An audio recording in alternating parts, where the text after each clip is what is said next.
I'm J. Jermaine Bay of Elodium, Morris, Pradium, Monte, Colorado. The acronym is AMPAC, and the Chief Judge of Consular Court. Today is Class 143. Class 143. What did we learn in Class 142? Well, we're starting to study what's commonly known as the substantive law, right, and procedural law, right? And what we're starting to learn is that the Moors always had the substantive right of law to invoke their own expressed will. So what we started learning in Class 142 was all about the will. The will of who? The will of the people. And the people have to go back and invoke their treaty rights, the Treaty of Peace and Friendship of 1836, right? That talks about the will in Article 22. How many times was the word will mentioned in Article 22? It was mentioned 3 times. And the Moors never went back to truly comprehend and interpret what they needed in order to invoke their rights to have their property returned back to them upon demand, right? And without any interruption. But what property? It's all about what? The land, which is the territory, and all the property within it, as well as what had to be returned? The people. But who had to return first? The people themselves. Right, so what we learned in Class 142 is all about the express will of the people, and the people shall express their political status. So it started with the people to express a will commonly known as a constitution. And within the constitution, it starts talking about the defined territory. It starts talking about the population. The population is who? Moroccans. It's not about a number of population. It's not about how many people in your population. It's about population, period, right? There's no prerequisite of how many people are in your population. But one thing is important is what? In order to reestablish a will, there must at least be 3 branches of government. So you got to establish the government on behalf of the state.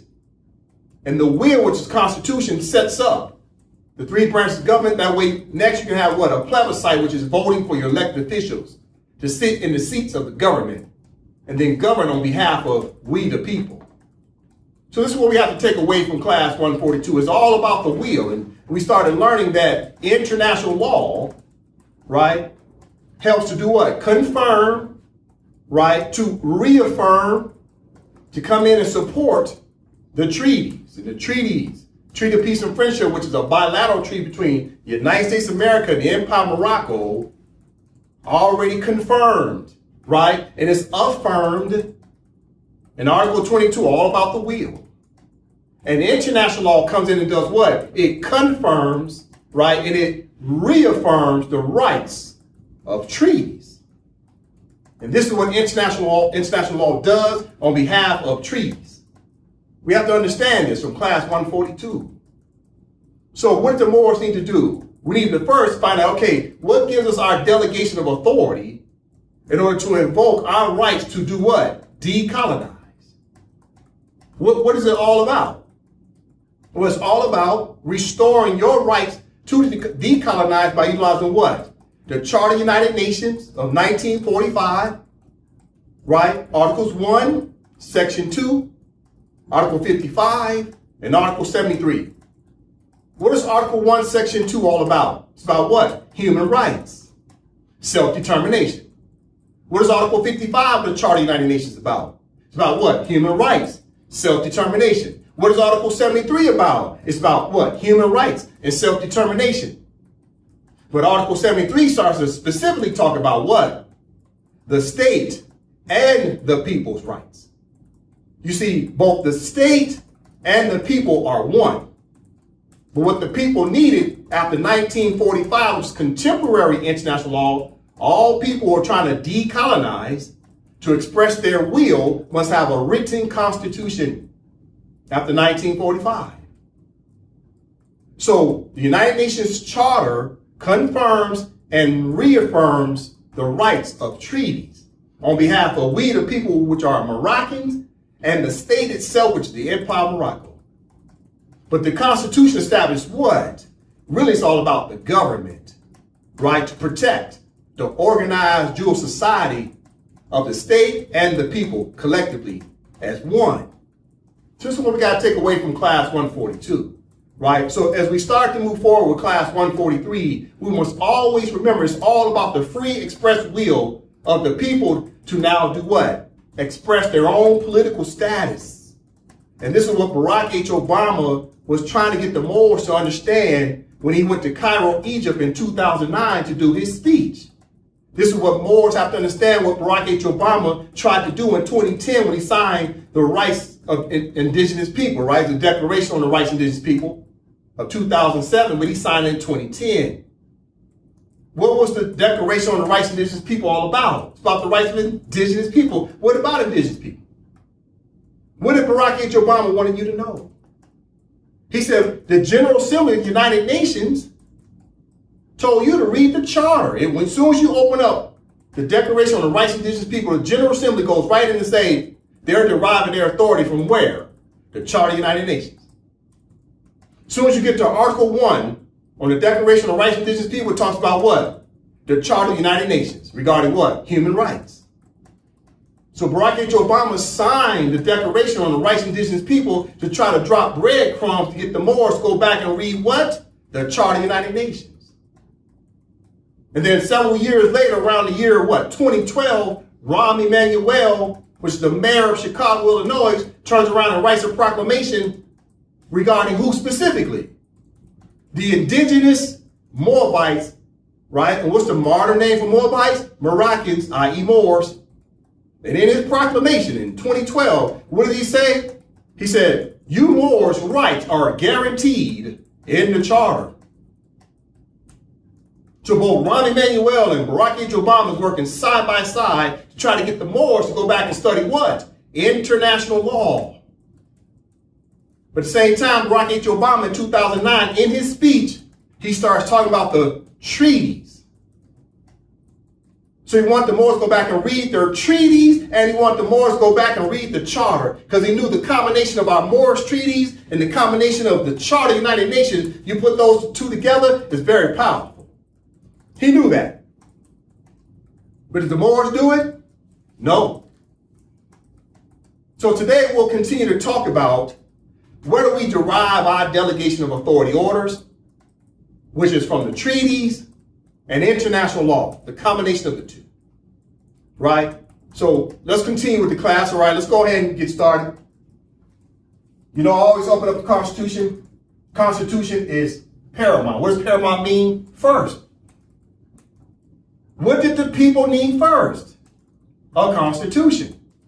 To do what? Either establish a new state, or to do what? Reestablish, right, an existing state with a modern constitution, right? So the Empire of Morocco is already an ancient state. It already existed, but it needed a modern constitution in order to do what? Emerge as a sovereign, independent state, right? It was in what? A shallow grave. Why was the Empire of Morocco in a shallow grave? It's because it didn't have a government. Nor did it have what? Any people. Who would have been the people? The Moors themselves. As who? Moroccans. But the Moors all over planet Earth will call themselves every name but Moroccans. They call themselves Moorish Americans, African Americans, Native Americans, Canadians, British, French, Brazilian, Colombian, Mexican, you name it. Moors all over planet Earth will call themselves every name but Moroccan. So therefore, the Empire of Morocco as a state could not speak for itself unless Moroccan nationals spoke for it through the government. So therefore, the Empire of Morocco remained silent in a shallow grave.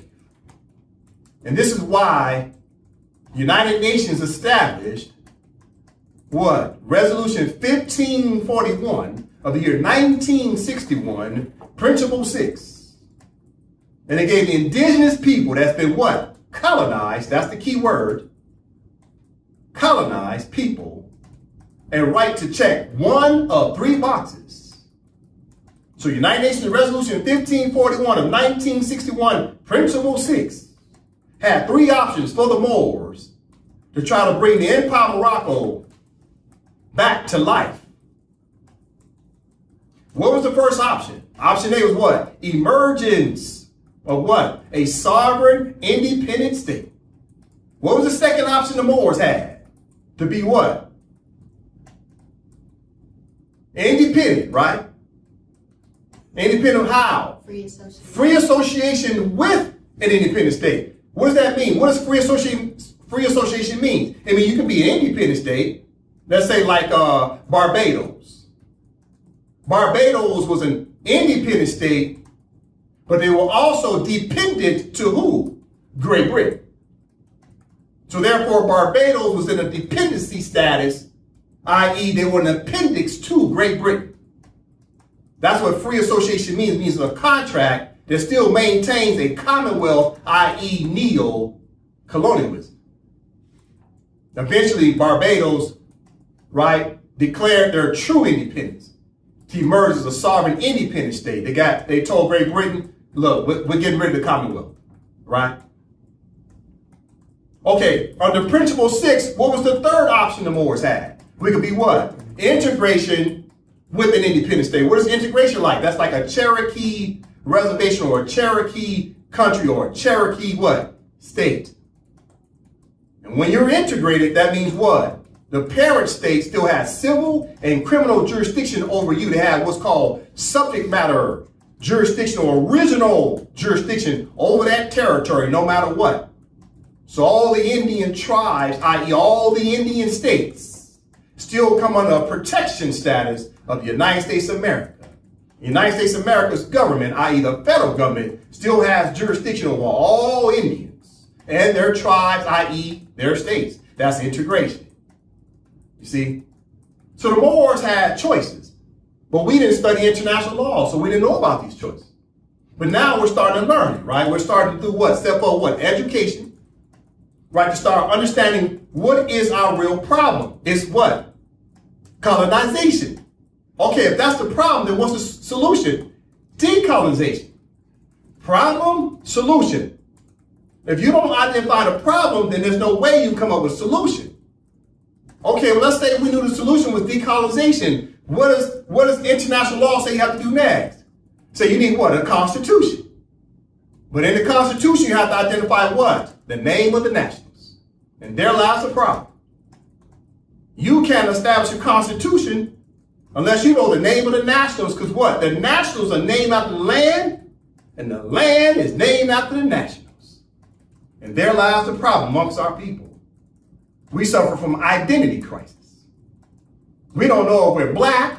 We don't know if we're Negro. We don't know if we're African Americans.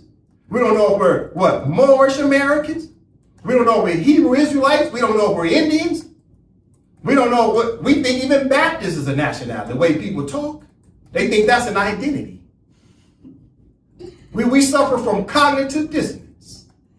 However, if our community had started studying international law and started studying treaties, we would start finding out what is our true identity. That's all we had to do was study. But we didn't study international law. Why not? It's because we was taught to do what? Study religion. Also, all we've been studying as religious organizations, so all we've been studying is religious books. They kept us away from international law. Who was the we that kept us away from it? Our own people. Stop blaming the white folks. Stop blaming the colonists. Who did this to us? Our own people called us black. And they said, we'd be black and be proud. We did that to ourselves. We told ourselves we was Moorish Americans. We told ourselves we was Hebrew Israelites. We told ourselves we was African Americans. We told ourselves we was Native Americans. We did this in our own communities to ourselves. So we have to take some ownership to this. Half the problem is us. The other half is who? The colonists. And this is what we have to start understanding. We got to have some humility and start understanding to take some accountability for our part in our own subjugation. And once you take that first step to say, you know what?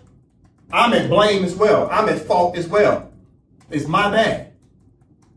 you can start now to take the proper steps forward to fix the problem and get back into a treaty of peace and friendship once you're back in peace with yourself. The reason why the Moors are so irritated because they still don't know themselves. They think they're Moorish Americans. No such thing as a Moorish America state. Because if you're Moorish American, then what's the name of the state? Must be Moorish America. Ain't no Moorish America state. Ain't no Moorish America constitution that's got 3 branches of government. It doesn't exist. And if it did exist, that would be what? A violation of the treaties, because there ain't no such persons or people named Moorish American in the treaties. That would be a brand new political group of people on planet Earth trying to now invoke what? Moorish treaties.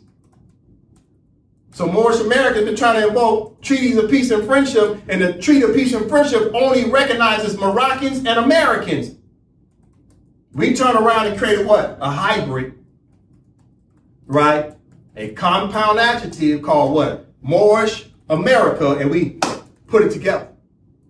That's a violation of the treaty because there's 2 parties in a bilateral treaty. There's Moroccans and Americans. Bilateral treaty, which is a contract. But we created what's commonly known as what? A third-party interloper. The Moors created a third-party interloper, commonly known as by the name of Moorish American. And a third party has no rights in a contract if their name's not on the contract as the people. We have to tell the truth. I know Moors are sensitive, but this is the truth. And we have to stand on the truth, because the truth will set you free. So as we start to continue to invoke our rights under our will, and the will is what? It's expressed by the people. What's the name of the people, though? Moroccans. Noble Ali tried to tell us that we were descendants of Moroccans. We're not descendants of Americans. The word America didn't even come into the vocabulary until the year 1507. How are you indigenous American when a word wasn't even patented until after 1507? What happened before 1507? Oh, 1492, when all the colonists came out of what? Portugal and Spain. Now all of a sudden the land's called America after Americo Vespucci. What was the name of the land prior to 1507? Morocco. How do I know? Because even the 13 colonies are signing treaties with who? The Empire of Morocco. George Washington was writing letters to the Empire of Morocco to let the Empire of Morocco know, can we please stay in your dominions? What did the Sultan say? Yes. So therefore, the 13 colonies in the year 1777 get recognized by the Sultan. Shortly thereafter, they established a constitution called what? Articles of what? Confederation. And they established what? A government called what? Continental Congress. So the Articles of Confederation created what? The state. What do they need next? A government called what? Continental Congress. That's the government. On behalf of, what's the name of the people? Americans. Who recognized them as Americans? The Sultan. I'll say it again. Who recognized the 13 colonies and their people as Americans? It was the Sultan. That's a contract. His recognition was a contract to recognize the people who came from Great Britain as well as came from Europe could now call themselves the Americans. They are the de jure Americans in Morocco. Who are the Moors? The Moors are who? Moroccans in Morocco. You're the natural inhabitants of the land. Who are the Americans? The Americans are the United States of America that was recognized by who? The Sultan. In 1777, he recognized them. Now you got these 21st century Moors running around saying, oh, we the true Americans. That's a violation of the treaty. And what you're saying is you don't recognize the Sultan's recognition of the Americans, which is not the Moors. The Moors are not Americans. The Moors are descendants of Moroccans. Now what happened? We've been adopted under naturalization to become now what? Adopted Americans, because we put under what? A protection status. When you get adopted as a child, what are those adopted parents doing? They're providing what? Protection for you. So this is what happened to us. We went from being Moroccans to being adopted Americans.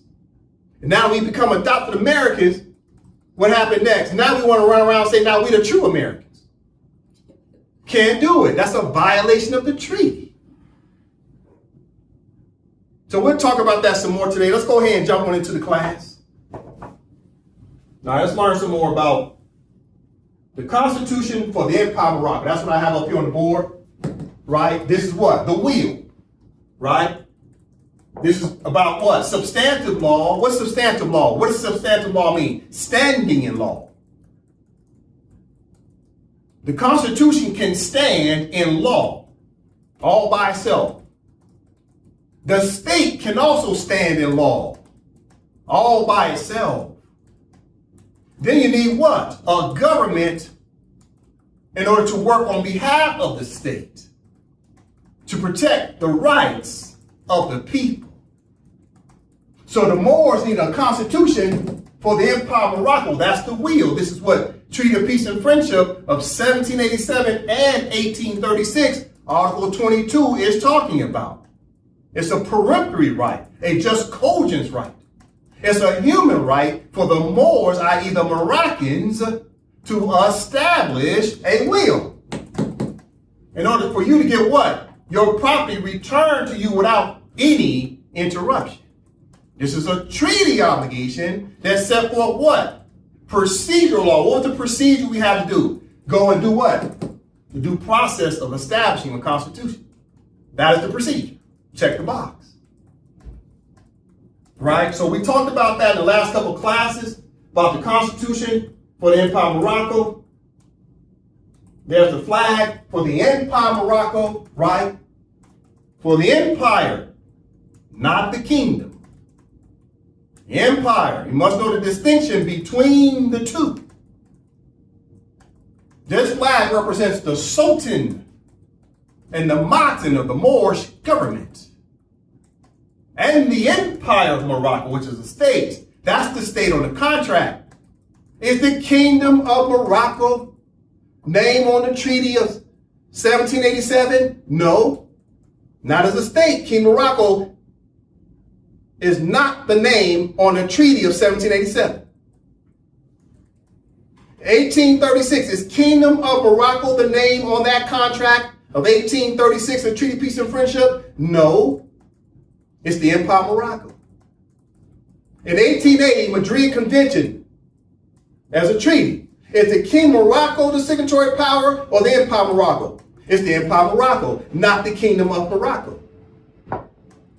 The Act Algeciras of 1906. Who's the signatory power? The Empire of Morocco or the Kingdom of Morocco? It's the Empire of Morocco and not the Kingdom. The Treaty of Fez of 1912 that's been dissolved.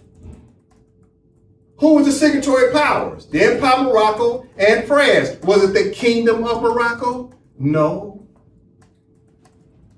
So therefore, since our treaties are still in full force and effect to this very day of 2024, then who are the signatory powers on the treaty? The Empire of Morocco and the other signatory powers, such as the United States of America, as an example. So therefore, we're trying to reestablish what? The empire. You need a flag for the nation. There's no state on planet Earth that doesn't have its own flag. And this is why the Moorish Americans was running around with the Kingdom of Morocco's flag, is because the Moorish Americans were stateless. They had no flag, because if they had a government and a state, they would have had a state flag. So instead, they've been using the Kingdom of Morocco's flag in lieu of them having their own flag for their own government, because they knew they were not a state. All the leaders of the Moorish American movement know that they're not a state. They all know it. That's why they never established their own flag to call themselves a state. However, the empire held a flag. So all the Moors have to return to the Empire of Morocco and pledge their allegiance to the government of the Empire of Morocco and pledge their allegiance to this flag. At some point or another, you got to follow the instructions. We'll talk about that today, right? Because that's the free express will of the people have established that flag. Who established the flag? Moroccans. Let me say it again.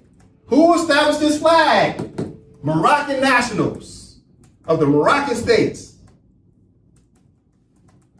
And all of our constitutions, such as AMPAC as an example, AMPAC's constitution recognizes itself as being a provincial government in the Empire of Morocco.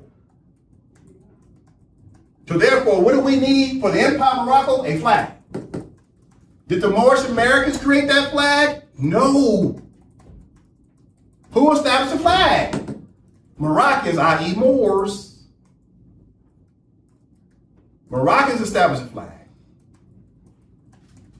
I'm being redundant for a reason. This must be understood. Listen. What do we need as Moors? What's the free express will? That's the Constitution to set up what? The Empire of Morocco is the state. Right? What type of state? It's an external, sovereign, independent state. Right? What do we need to reinstate? To reinstate the Sultan, which is head of state. There hasn't been a Sultan since 1956. When Muhammad V stepped down, he left the office vacant. So we have to reinstate the Sultan as an office.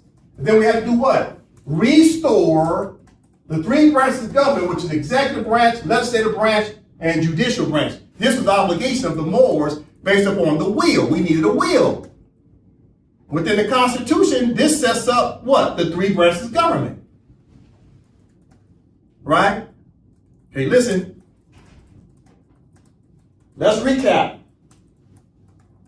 What gives the Moors their delegation of authority orders to do what? Decolonize. What's our problem as Moors? We've been colonized. Who been colonized? What's the name of the people? Moroccans. The abbreviation or short name for Moroccan is what? Moor. So what do we need to do? We need to follow the instructions of international law, which gives us our delegation of authority to do what we need to do to decolonize.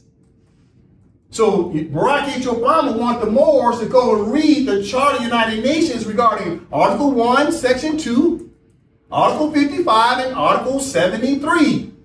But especially Article 73. Why is Article 73 so important? It's about what? Decolonization. Article 73 specifically has been qualified as what? A colonial type. What's the colonial type? The territories. See that word territories of a colonial type.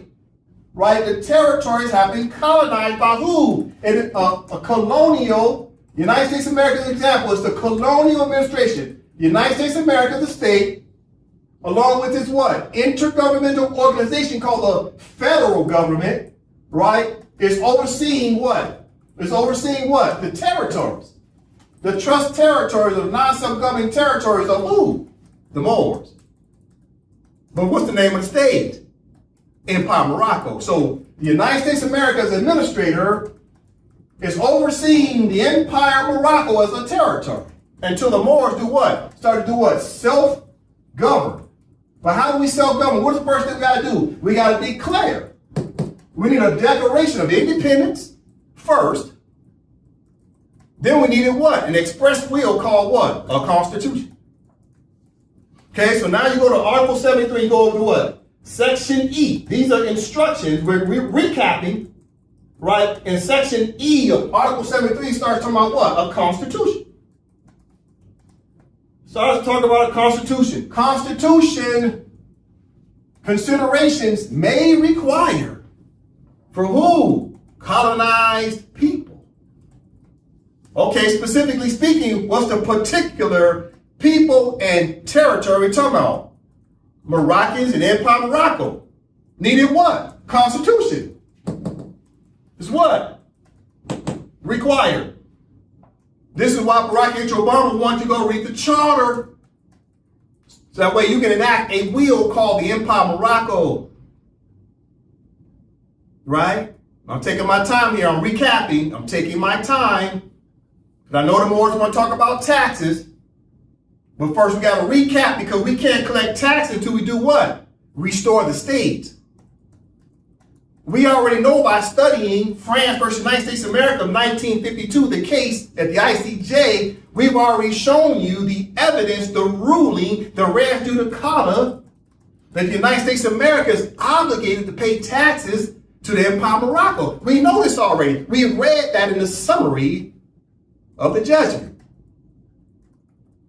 Now that we know that's an end result, okay, how do we now back that up and start the process to get to a point where we can collect the taxes and bring it back to the Empire Morocco?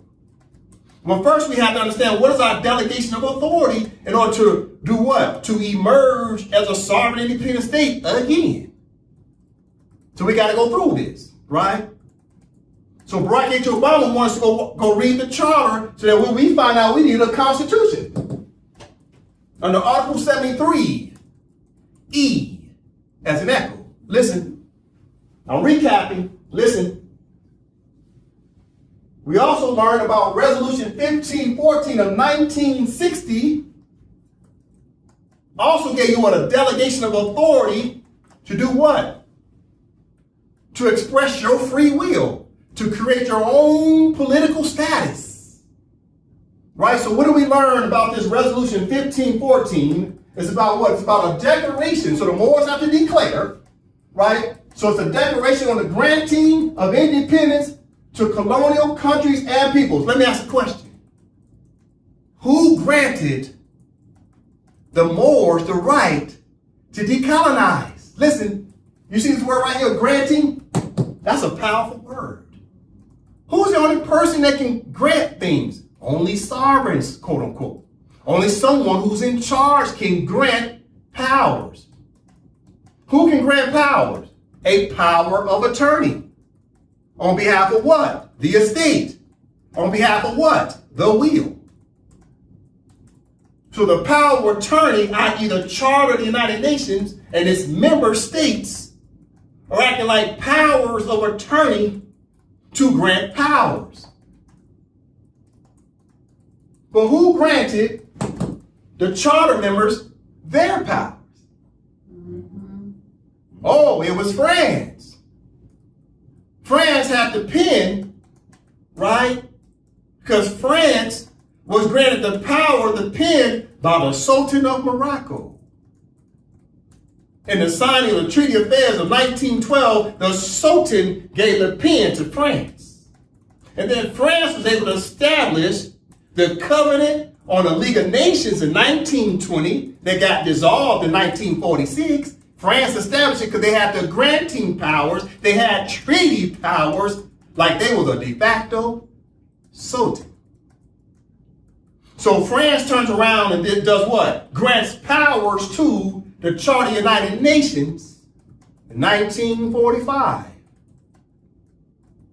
as a de facto Sultan. So now you look up, now the charter members have been granted powers. What type of powers? Power of attorney, as to be a representative of what?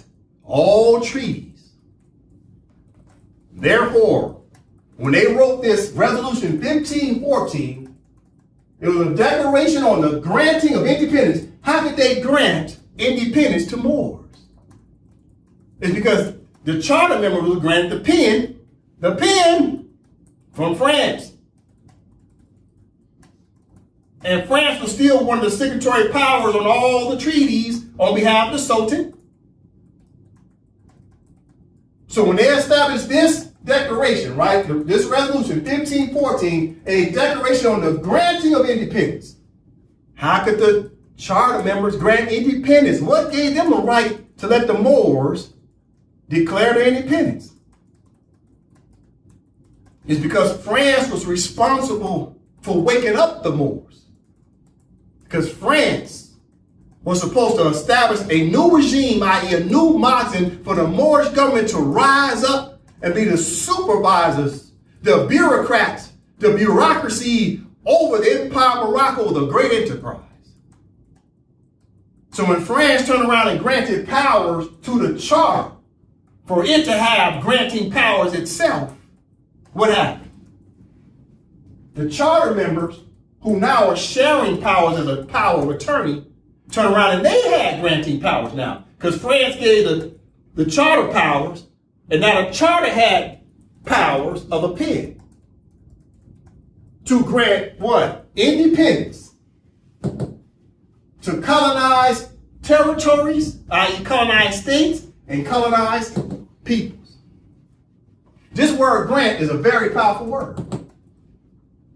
Only sovereigns or the representative of a sovereign can grant powers.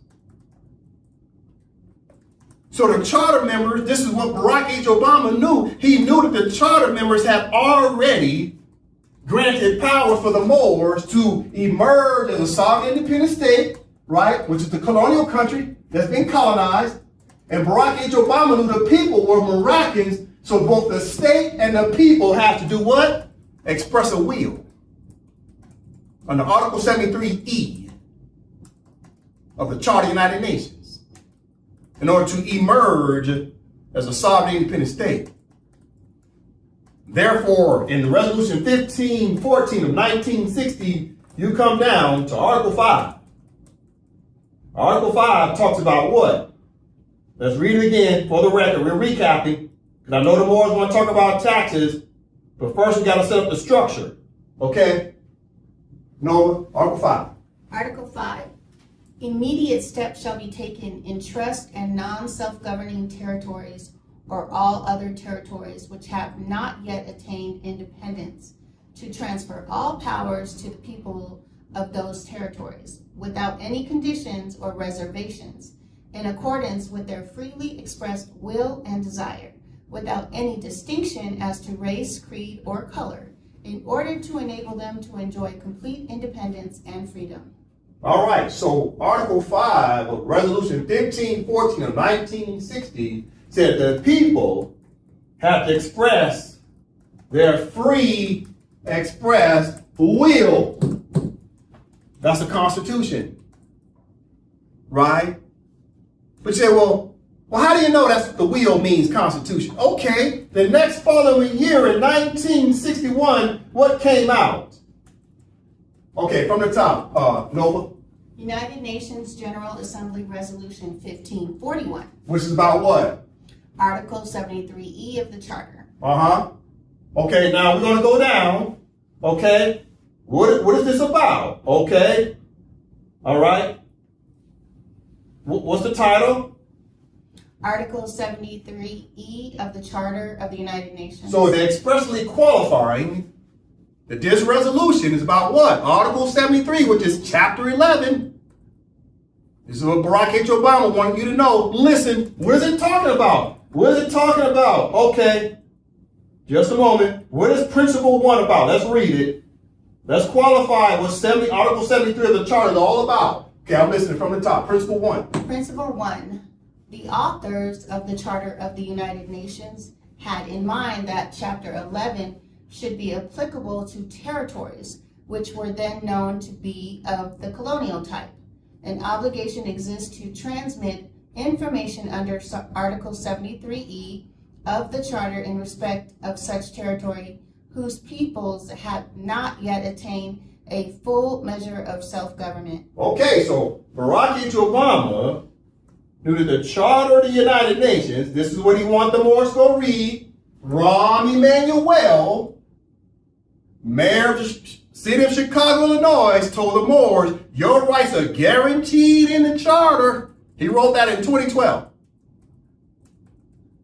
He said, your rights are guaranteed in what? The Charter. The Charter what? United Nations.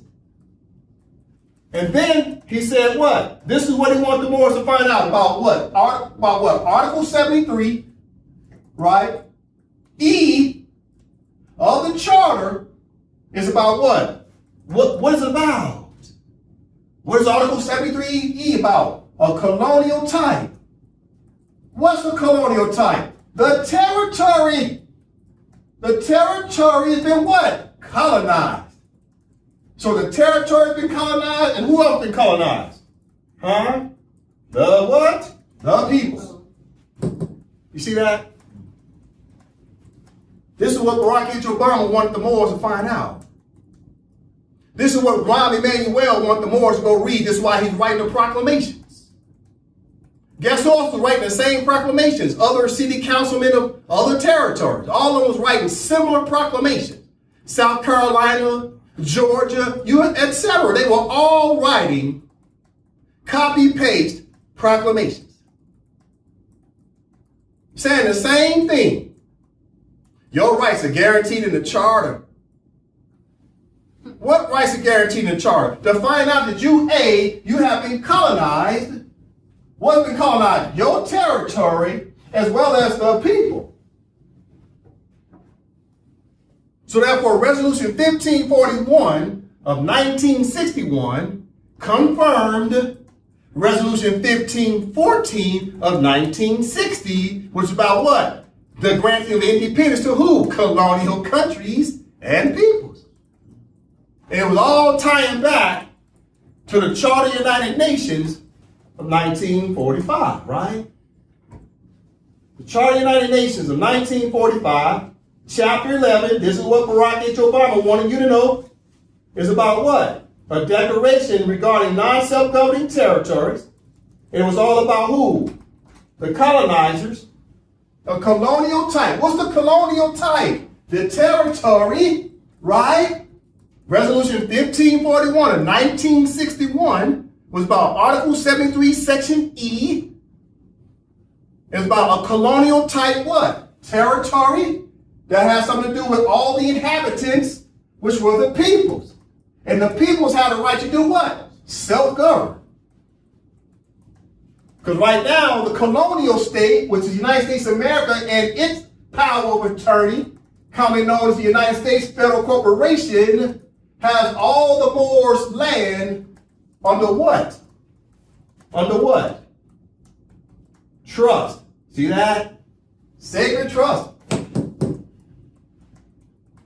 This is what's happening. This is what Barack H. Obama wanted you to find out. This is what Rahm Emanuel wanted you to find out. Listen. So Article 73, Section E, is what Barack H. Obama and the United Nations wanted people who've been colonized to find out they needed what? A what? Constitution. It's too easy. Yeah. But what about the Constitution? You got to let who know about your Constitution? Now you're trying to decolonize. You got to let who know? The Secretary General of the United Nations. Notice you declared your independence, and now you're about to do what? Draft the Constitution that establishes what?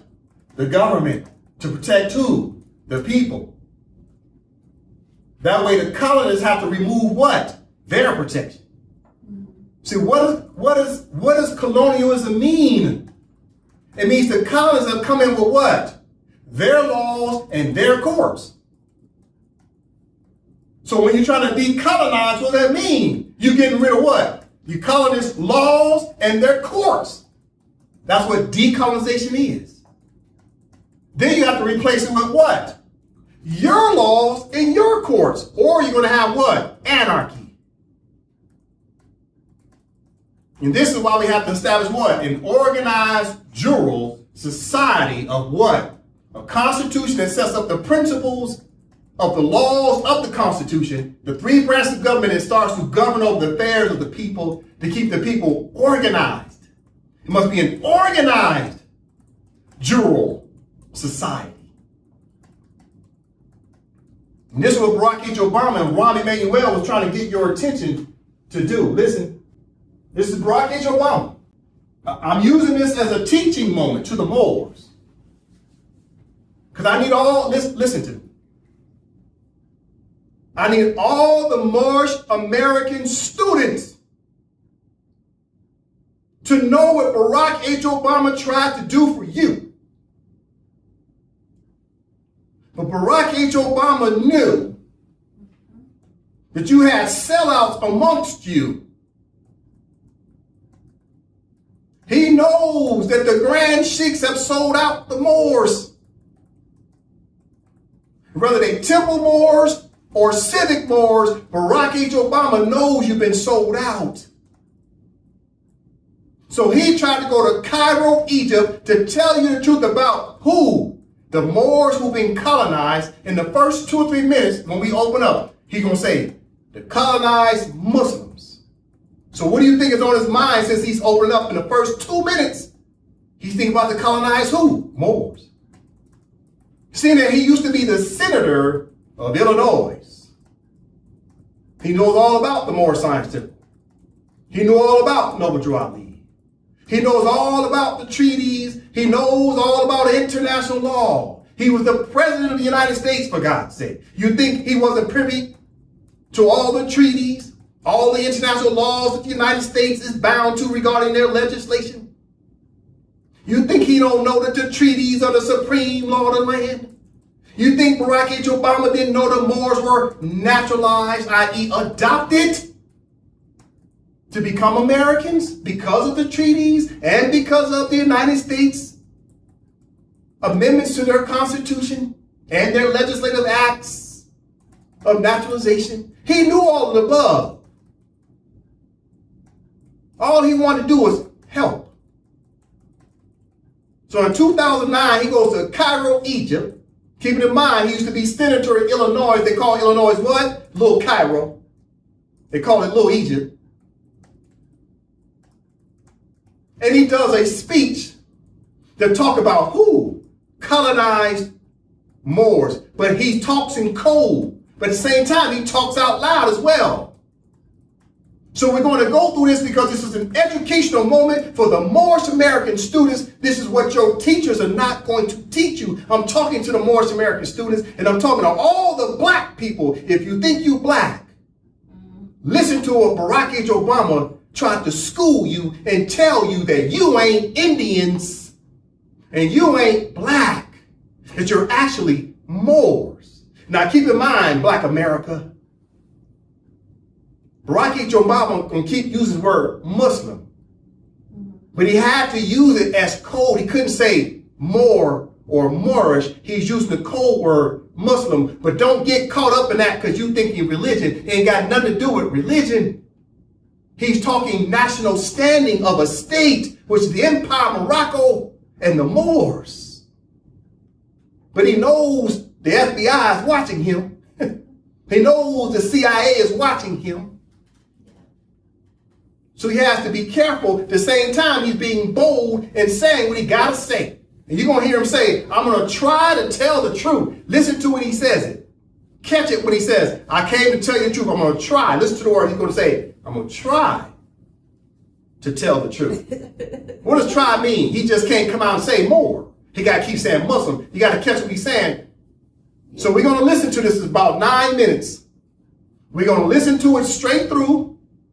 That way we get a nice, clean presentation. Then guess what we're going to do? We're going to come back and break it down. So I can show the Moorish American students and everybody who think they're black and everybody think they're Indian that you're actually Moors, and that Barack H. Obama, what you think he's the first black president, he ain't the first black president. He's just simply American. Ain't got nothing to do with his complexion. But he knew that his father was what? African, Muslim. He knew the history. So you got to understand what's happening here. He wanted to tell the Moors the history. There's two things he was trying to achieve. One, he wanted the Moors to go back and read their treaties. And two, he wanted to go back and read the chart. But when he's talking the treaties, I'm giving you the brief. Understand, when he's reading the treaties, what is he really trying to tell the Moors? Go back and look at the history of when the founding fathers of the 13 colonies, look at their beginning, and you'll find your own history. Because the 13 colonies and all their presidents have been signing treaties with the Moorish Empire, i.e. the Empire of Morocco. So he wanted the Moors to go back and look at the foundation, the beginning, the origin of the United States of America and its founding fathers. He wants you to go back and look at the foundation of the nation of the United States of America, and you will see the correlation that there would be no United States of America if it wasn't for the Empire of Morocco. So let's watch this for about 8-9 minutes, right? Straight through. Then we're going to start all over. We're going to watch it again. I'm going to start breaking it down. Then we're going to move on and start showing you some stuff, okay? Now, I know the Moors, they want to talk about taxes. We can't collect taxes until we start understanding governmental structure. Right, let's take it to the board before we get started. What does the Moors got to learn before we collect taxes? What gives us the right to collect taxes? Who's the taxes owed to? It's owed to a state, not the people. It's owed to the state, because the state is the person in international law. It's the state on the treaty. So it's like if you own a company. Let's say you own a company called Plumbing LLC. You go to somebody's house, you fix the plumbing. They write a check to who? Plumbing LLC. They don't write the check to Kendrick Johnson or Kendrick Bay. They write it to Plumbing LLC. That's the name on the contract that they sign with the homeowner. It's Plumbing LLC. That's the name on the contract. So who does the homeowner write the check to? Plumbing LLC. Why? Because that's the name on the contract. So if you're talking contracts, guess whose name's on the treaty? The state. What's the name of the state? Empire Morocco. Is the name of the state Morris Science Temple? No. Is the name of the state Cherokee State? No. Is the name of the state Black America? No. We're making these words up. Is the name of the state a Mexam on the treaties? No. Is the name of the state North Gate on the treaties? No. Is the name of the on the state, is it called Turtle Island on the treaty? No. Now here's what I need the Moors to understand. The AMPAC, as an example, as an internal state of the Empire of Morocco, it will be changing its constitution soon. We got a lot of words in our preamble of our constitution. We're going to be revising the whole Constitution, because looking back on it, we realize we still had a Moorish American mentality when we even drafted our Constitution. Even when you look at this banner still got old concepts on it. We'll be replacing that banner as we move forward. Yeah. This is what states do. They improve themselves. They start understanding when you know better, you do better. So just for the record, AMPAC, as an example, will be changing its constitution to remove all those words of a Mexam and Northgate crap. We'll be removing all these words from our banner.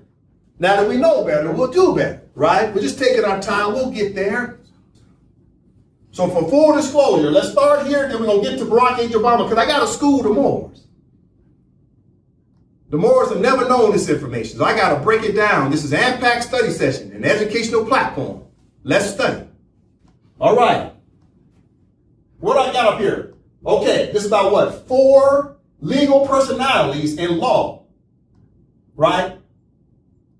You got the state, the government, and nationals. But wait, isn't that 3? 1, 2, 3. Oh, time out. Didn't I say 4 legal personalities in law? But I mentioned three legal personalities: state, government, nationals. But wait, what else is listed under government? Now you're talking intergovernmental organizations, right? So the United States Federal Corporation is an intergovernmental organization. So it's still listed as what? A government. But it's listed on a slightly different political status called an intergovernmental organization. But it's still listed as government nonetheless, because the federal government is what? The federal corporation. The federal government is what? The United States Municipal Corporation. But in international law, it's known as what? An intergovernmental organization. Sometimes it's mentioned as what? An intergovernmental organization. That's its legal personality internationally. But domestically, locally speaking, it's what? A federal corporation, i.e. a municipal corporation. Therefore, it's an organization, all right? We'll talk about that. It's an organization. We'll get there. So before I show Barack Obama, let me break this board down, okay? Be patient with me, Moors. Okay. So there's four legal personalities in law. It's the state, the government, and it's national. But the government sometimes is what? The de jure government of the state. And sometimes states will place an intergovernmental organization in charge of the people. So the United States has set forth an intergovernmental organization that acts like a federal government that's governing the American nationals. We're going to talk about that. Okay, on this side of the board, what do I have? Okay, now remember, I said there's four legal personalities, right? Four legal personalities. You got the state, right? So number one, state. Okay. You got what? The government. That's number two, right? But what else about governments, right? You got what? Intergovernmental, right? You got intergovernmental organizations. Okay. And you got what? The people, the nationals. That's number four. You see that? Now, what is this right here? Internal states have their own three branches of government. For example, Alabama is what? An internal state of the United States of America. Mm-hmm. For example, AMPAC, as an example, is an internal state of the Empire of Morocco. Mm-hmm. So even within the state itself, the state, the de jure external state, the external state has what? Internal states, such as Alabama and AMPAC as an example. All right? So what's happening? Here's what more should start understanding. The state is a person in international law. It can stand on its own. It always exists, even if the people and the government don't exist. Like an Indian reservation. If an Indian reservation, let's take the Cherokee Nation that's located near Oklahoma, because they're sharing jurisdiction, right? They're overlapping land, right? Because Oklahoma is living in the jurisdiction of the Cherokee Nation, right? And its reservation. And the Cherokee Nation reservation is also sharing jurisdiction with Oklahoma. They've intermixed the land. They started building. The citizens of the United States of America, Oklahoma, started building houses and stuff even on the reservation. So Oklahoma tried to pretend like the reservation don't exist. So in the case of McGirt versus Oklahoma of the year 2020, the Supreme Court came out and told Oklahoma that the Indian reservation, i.e. the Indian country, which is an Indian state, the state still exists, even if there was no more Cherokees even living on it. Why? Because the state in itself is what? A legal personality. So the state can stand all by itself, even without a government and even without people. It's just like a car. A car is a car, whether you in it or not, it's still a car. it don't require passengers in order to qualify it as an automobile. It's still a car. It's still an automobile, whether you drive it or not. It's still a damn car. So the state's the same way. The state is a person in international law. It exists all by itself, even if the people are extinct. The state still exists. But why does this state really truly exist? What really makes the state exist even if people are gone? You know what makes it exist? Is when another state, such as United States of America as a state, recognize the Empire of Morocco as a state, and the Empire of Morocco recognized it as a state. So these two legal personalities still recognize each other as states. And this state, called the United States of America, is still a signatory power to the treaties. And once a state is recognized, it is always recognized. It still exists. So you got to understand what's happening here. So the state is a person in international law, right? And then you got what? The government. The government in itself is a legal personality, right? Because it's an organ, right? It's the official government on behalf of what? The state.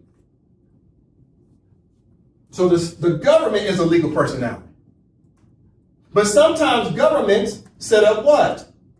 Other internal states, such as Alabama is an internal state, right? So let's look on this side of the board. First, let's break it down. You got the state for the United States of America, right? Number two, you got the government, right? Number three, you got what? Their internal organization, right? Their internal organization, commonly known as what? The United States Federal Corporation. And then number four, they got the American nationals themselves, right? So this over here is the United States of America. Over here is the Empire of Morocco. Two separate states, okay? So Barack H. Obama wanted the Moors because Barack H. Obama was what? The president. On this side of the equation of what? What was Barack H. Obama the president of? He was the president of what? The United States Federal Corporation. But Barack H. Obama was not the president of the United States of America. He ended up becoming the de facto president of the United States of America by default because the United States of America is in the absence of what? They don't have what? Three branches of government. There is no government of the United States of America. It's void of a government. Right? Guess who else is void of a government? The Empire of Morocco. The Empire of Morocco is void of a decentralized government. There is no Sultan. There is no three branches of government. So both the Empire of Morocco and the United States of America are equivalent because neither one of them have an active government, legislative branch, or judicial branch. Neither one of them, as legal personalities on a treaty, have a government representing the de jure government of the United States of America or the de jure government of the Empire of Morocco. Both are void. So you know what that's called? Equivalent. But then you come down to government. Okay. For the Empire of Morocco, what does the Empire of Morocco need as a state? Well, it needs what? A head of government, which would be the prime minister, because the state itself, the Empire of Morocco, head of state would be the Sultan. But for the government, it would be the head of government would be the prime minister. Then you would need a legislative branch, judicial branch. That would round out the three branches because the head of government would also be sitting in what branch? Executive branch. So you got an executive branch, legislative branch, judicial branch. This is what we needed in order to reinstate the state. Because the state still exists. What do we need to do? Reinstate what? The government. But who has to reinstate the government? Well, it's through the will of who? The people, the Moroccan nationals, have to write what? A constitution. They have to write a constitution in order to reestablish the government. So right now, the Empire of Morocco is void of a government. There's no Sultan. There's no three branches of government. However, what happened? Since 1956, since the Empire of Morocco was void of a government, what did the internal states do, such as AMPAC as an example, and other internal Moor states? What did we do? Okay, as internal states, right here, internal states, we have to establish 3 branches of government and also a constitution to start slowly but surely putting what? The Empire of Morocco back together like Humpty Dumpty.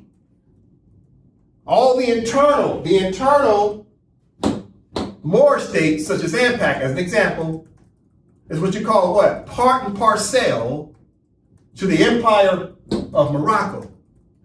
The Empire of Morocco fell down like Humpty Dumpty. It broke into pieces. So as an example, AMPAC is an internal state of the Empire of Morocco. So in the absence of the Empire of Morocco having a government, the internal states such as AMPAC as an example have to establish a constitution and put together 3 branches of government. And several internal Moor states have done the same because they're all in pieces all over the empire. Now we're coming together to put Humpty back together, which is the Empire of Morocco. That's in pieces. Now it's going to become whole. And right now the Empire of Morocco is in part. It's got to come back in whole. You see?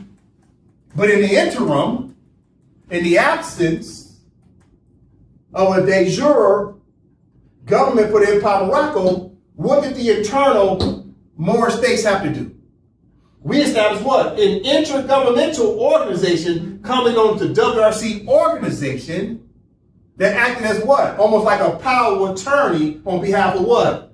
The Empire of Morocco, while the Empire of Morocco is still in the shallow grave. So the internal and intergovernmental organization acts like a government in itself. So all the internal states established an intergovernmental organization called a WRC organization, so all the internal states could come to one round table and start to govern on behalf of the Empire of Morocco until we finally did what? Restored the will, i.e. the constitution for the Empire of Morocco. And now we're taking steps towards that.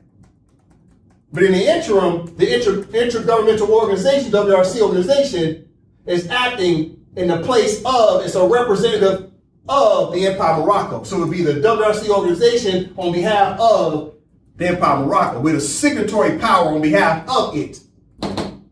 It's just like if you own a company, let's say it's called Plumbing LLC. Well, Plumbing LLC can't speak for itself. It's an abstract. It's an artificial person. Mm-hmm. But if you're a plumber, you go to somebody's house, you sign a contract for you to perform some scope of work. And the homeowner signs the contract, and the name of the contract on the top says what? Plumbing LLC. Mm-hmm. Then the homeowner writes a check in the name of what? Plumbing LLC. But who's doing the speaking and the work on behalf of Plumbing LLC? It's the people, i.e. the plumber. The plumber is the human being. Operating on behalf of what? An intermediary called what? The intergovernmental organization commonly known as your Plumbing LLC. And you're performing the work, and you got checks being written in the name of Plumbing LLC, but you're the plumber who's signing on behalf of the artificial person, i.e. the abstract commonly known as Plumbing LLC. So the state is no different. The people have to operate through a state. The Empire of Morocco is like saying what? Plumbing LLC.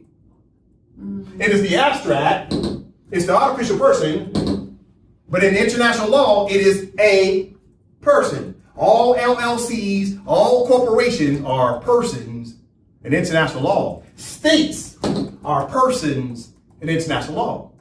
And human beings, what they perform through these pass-throughs.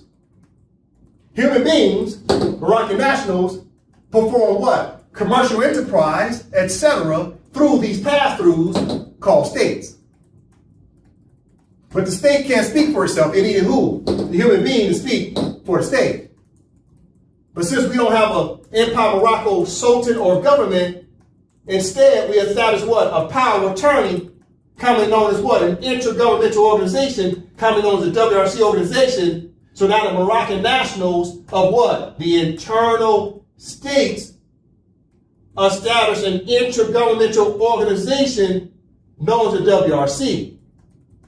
So now the states, the internal states such as AMPAC as an example, right, operates through this intergovernmental organization, right, in order to do what?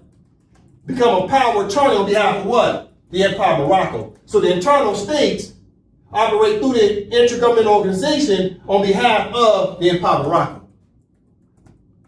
Same thing's happening over here on the United States side. As of 2024, the United States of America is void of a government. There is no president of the United States of America. Right. There's a president of the United States, what? Federal corporation. I challenge anybody to go back and look at YouTube and look at all the presidents since 1871, when the United States established a constitution to operate as a municipal corporation. All the presidents ever since 1871 have been swearing their oath to an intergovernmental organization commonly known as the United States. But they have not, listen to me, none of the presidents since 1871 have sworn an oath to the United States of America. Not one. So who was the first president of the United States? Most people say what? It was George Washington. No. Okay, let me break this down. Before we get to Barack H. Obama, we're going to break this down real quick. When the Sultan of Morocco recognized the 13 colonies, they established a constitution. What was the name of the constitution? Articles of Confederation, right? What was the name of the first president of the Articles of Confederation Constitution? John Hanson. John Hanson was the first president of the Articles of Confederation of 1781. But that constitution got dissolved in 1788. Right? Got dissolved. And then there was another first president. What was his name? George Washington. George Washington was the first president of the United States of America. First president of the United States of America, George Washington. Who was the first president of the Articles of Confederation? John Hanson. Who was the first president of the United States of America, a brand new constitution? George Washington. Okay, time out. Who was the first president of the United States? That's a trick question. Ulysses S. Grant. Ulysses S. Grant was the president in 1871 when they established the United States Federal Corporation Constitution. So the Americans, as a people, have had three first presidents. Wow. First president of the Articles of Confederation was who? John Hanson. The first president of the United States of America of 1789's Constitution was who? George Washington. The first president of the United States Constitution of the Federal Corporation was who? Ulysses S. Grant. Three first presidents of three different constitutions. You gotta understand what I'm saying? And each and every time they set up a new government. Right? So with that understanding, as of 2024, who's the president of the United States of America? Technically, nobody. However, Joe Biden in the year 2024 is a de facto president of the United States of America. Why? Because the United States of America, even though it's void of a government, it still needs someone to speak for it. It can't speak for itself. It's an artificial person. It's an abstract. So who speaks on behalf of the United States of America? Joe Biden, the president of the United States. So by default, he goes around planet Earth saying he's the president of the United States of America. Why? Because the United States of America is the name on the contract of the treaties. And the United States of America is the name on the Charter of the United Nations. Because that has to be the proper name on the contract. What's the de jure name on all the contracts? United States of America. So Joe Biden, Donald Trump, Barack H. Obama, all the Bushes, Clinton, you name it, all of them were the presidents of the United States. But when they operate on the international level, they're the president of what? United States of America by default, because they're acting as a power of attorney.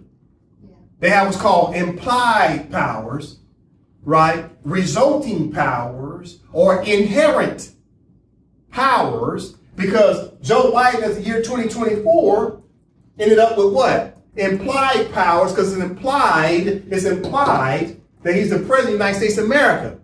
Because someone's got to speak for it. It can't speak for itself. He ended up with what's called resulting powers. Joe Biden ended up with resulting powers, since he's the president of the United States. He ended up with resulting, because as a result of the United States of America dissolving their government in 1871, now the president of the United States, as a result, now has to be a de facto power of attorney for the United States of America, because the United States of America dissolved their government in 1871. So now the president of the United States, which is Joe Biden in the year 2024, also ended up with what? Inherent powers, because he inherited, right, the de facto status to be the president of the United States of America, because he has to speak for it. So he ended up with implied powers, resulting powers, and inherent powers to be the president of both the United States of America and the president of the United States. Two legal separate personalities. And at the same time, they got that what? Internal states. They got the internal states such as Alabama, and Alabama's got three branches of government. The external state is who? United States of America. Mm-hmm. So the external state is the United States of America. The internal state is like Alabama. But Alabama is being governed by what? United States federal government, which is a federal corporation, i.e. an intergovernmental organization. You see, on behalf of who? The Americans. Okay, but what's happening here? Why am I breaking this down? You see, right now, this is equivalent in May 2024. What I mean equivalent? Okay, these two cancel each other out. The state, which then by Morocco, is void of a government. And the United States of America is void of government. These two cancel each other out. They're equivalent because neither has a government. Okay, let's go down to number two. Let's talk government. Okay? The government of the state doesn't exist for the Empire of Morocco, and the government of the United States of America doesn't exist, so they have no government. That cancels each other out. Okay? However, the United States of America has what? Internal states that have three branches of government. All of the 50 states have what? Constitutions. Mm-hmm. All 50 states have constitutions.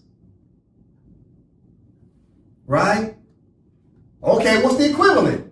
The internal states of the Moorish internal states. The Moorish internal states, such as AMPAC as an example, is similar, equivalent to, let's say, Colorado or Alabama. So it's equivalent between internal states and internal states. So the Empire of Morocco has internal states that has government. And the United States of America has internal states that has governments. Mm-hmm. So we're equivalent. More states, American internal states. Mm-hmm. But the external state of the Empire of Morocco don't have no government. The external state of the United States of America don't have no government. But the internal states do on both sides of the equation. What else is equivalent? Both the Moorish government, right, of the internal states have set up what? An intergovernmental organization known as the WRC organization to function through it. So the internal states, such as AMPAC, is operating through the intergovernmental organization coming known as the WRC organization on behalf of what? The Empire of Morocco. Guess what the United States of America is doing in the absence of a government? The internal states, such as Alabama or Colorado, right? Set up what? They set up an intergovernmental organization known as the United States Federal Corporation.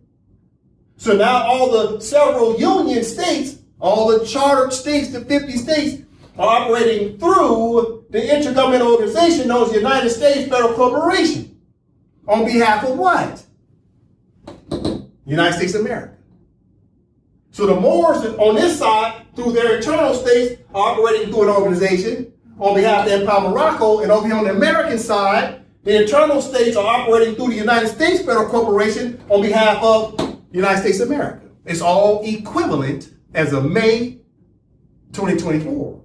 However, now that the Moors are establishing what?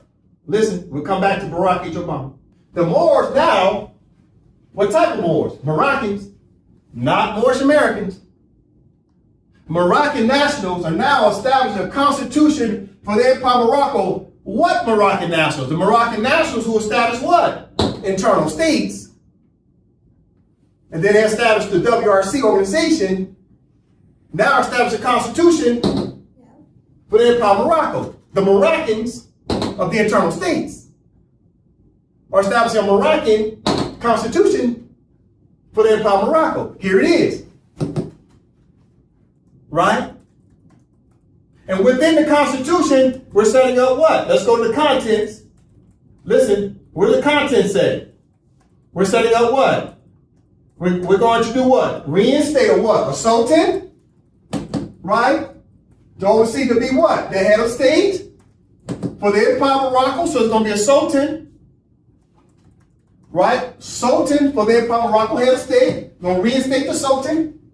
There's going to be a minister, right? A prime minister of the government for the Empire of Morocco, right? We're setting up what? The administration of the government. We're looking at the contents page. We're setting up an administration of the government, right? The administration of the government, right? That's the executive branch.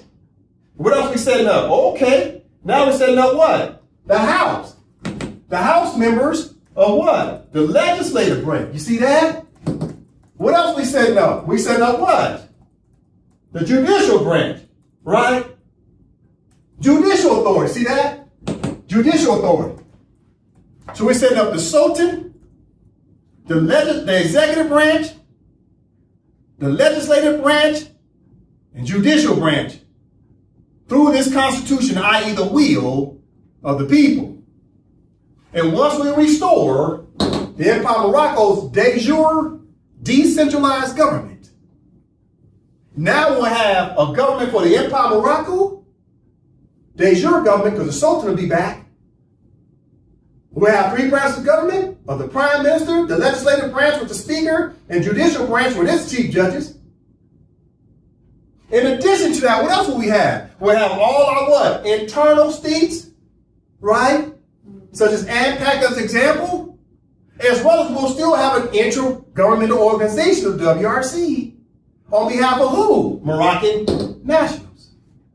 But wait, once we do all this in June of 2024, what about the United States of America? They still gonna be in the absence of a de jure government for the United States of America, so now we'll no longer be equivalent.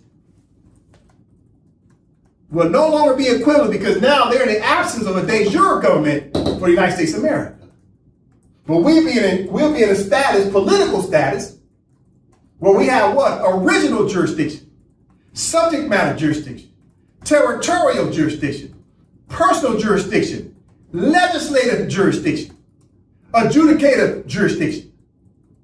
Over what? The Empire of Morocco and all states that are in the Empire of Morocco. The United States of America as a state is in the jurisdiction of the Empire of Morocco. And what's been happening is the European states, such as the United States of America, have been running rogue. Why? Because the Empire of Morocco has been void of a government, and the Sultan has the sovereign authority, the sovereign power to reign in the order of any European state or any state of that matter that's in the Empire of Morocco. You see, this is why France wanted Muhammad V to step down in 1956.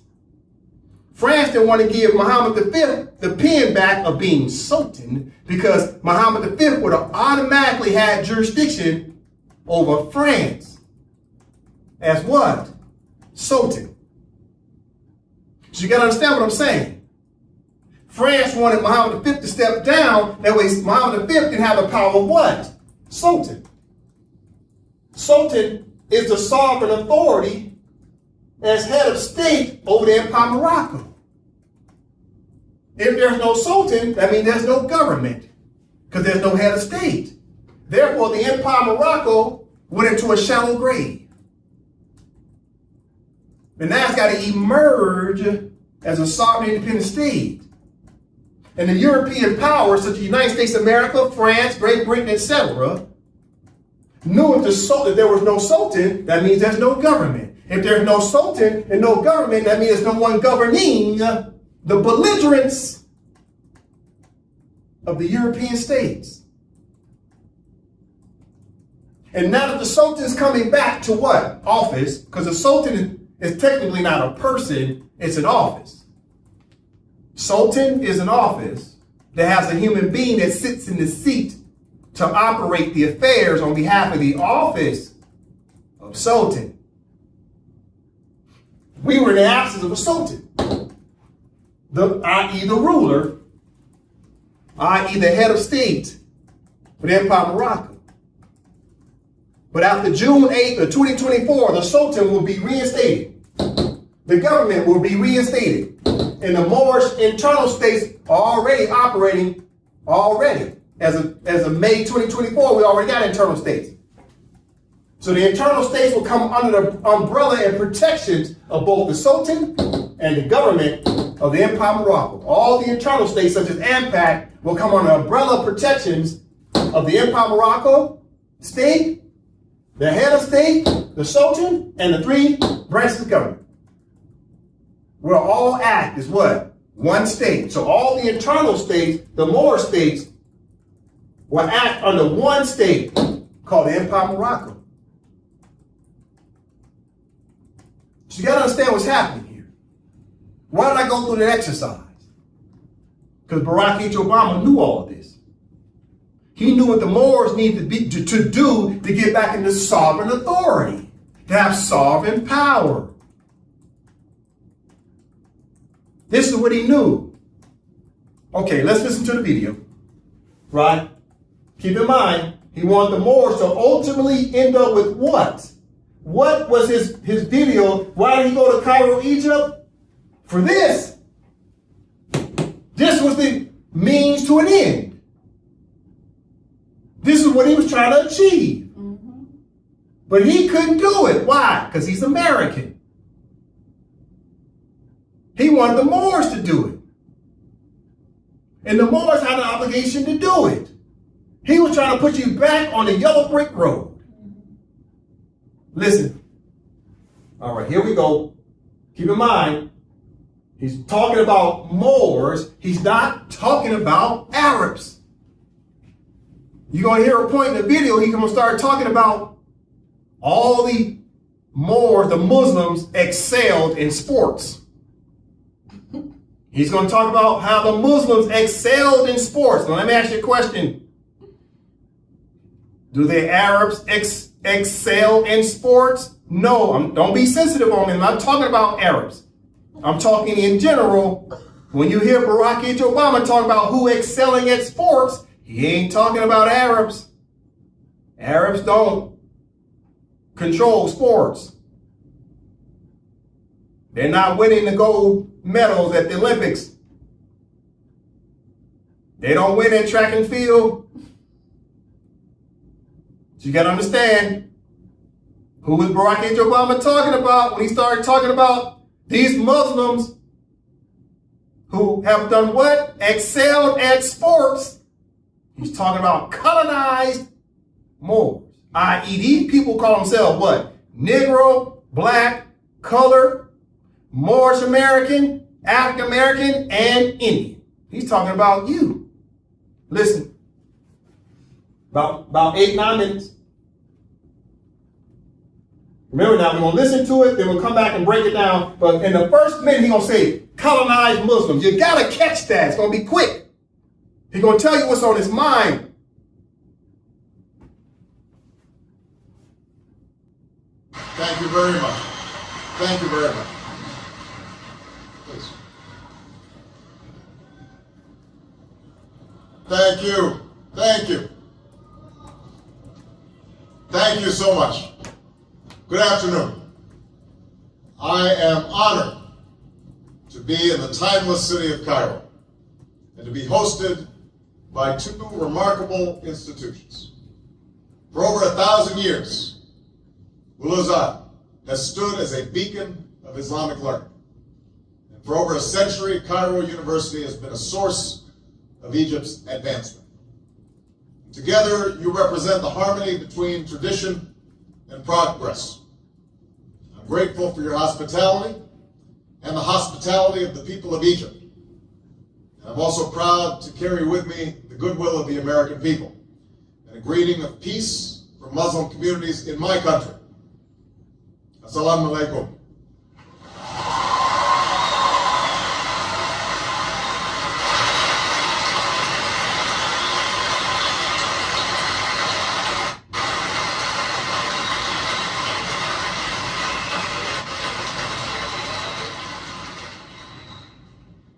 We meet at a time of great tension between the United States and Muslims around the world.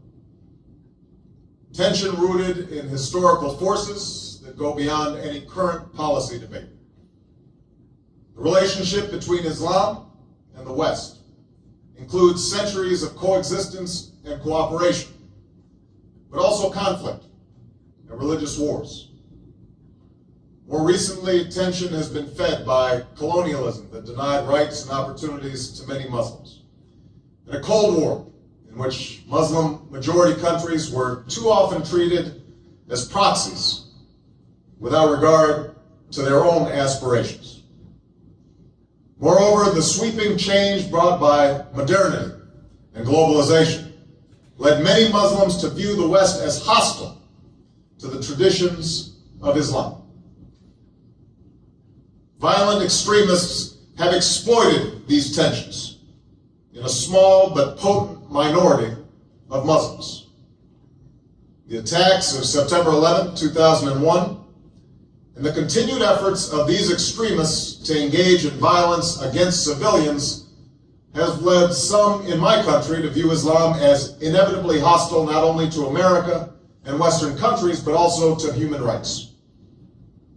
All this has bred more fear and more mistrust. So long as our relationship is defined by our differences, we will empower those who sow hatred rather than peace, those who promote conflict rather than the cooperation that can help all of our people achieve justice and prosperity. And this cycle of suspicion and discord must end. I've come here to Cairo to seek a new beginning between the United States and Muslims around the world. One based on mutual interest and mutual respect.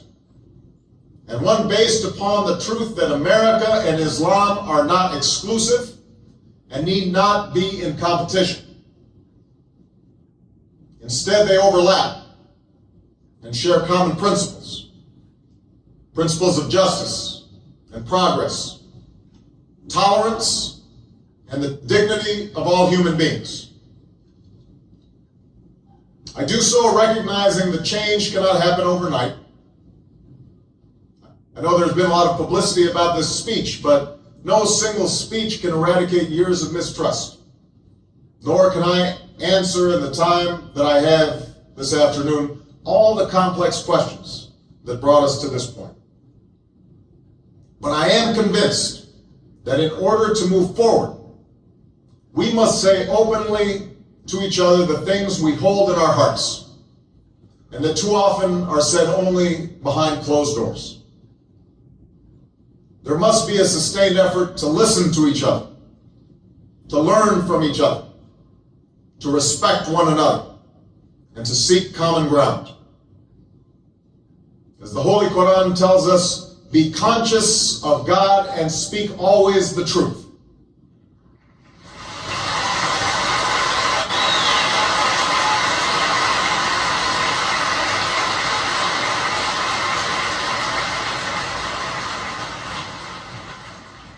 That is what I will try to do today, to speak the truth as best I can, humbled by the task before us, and firm in my belief that the interests we share as human beings are far more powerful than the forces that drive us apart. Now, part of this conviction is rooted in my own experience.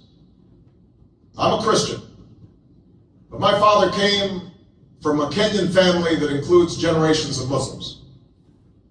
As a boy, I spent several years in Indonesia and heard the call of the azan at the break of dawn and at the fall of dusk. As a young man, I worked in Chicago communities where many found dignity and peace in their Muslim faith. As a student of history, I also know civilization's debt to Islam. It was Islam at places like Sultan that carried the light of learning through so many centuries, paving the way for Europe's Renaissance and Enlightenment. It was innovation in Muslim communities.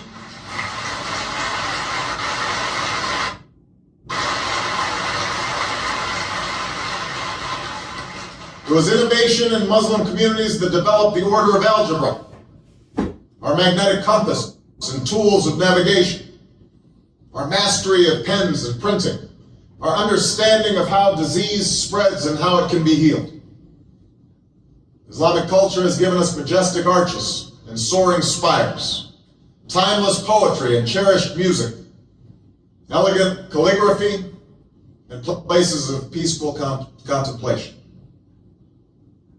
And throughout history, Islam has demonstrated through words and deeds the possibilities of religious tolerance and racial equality.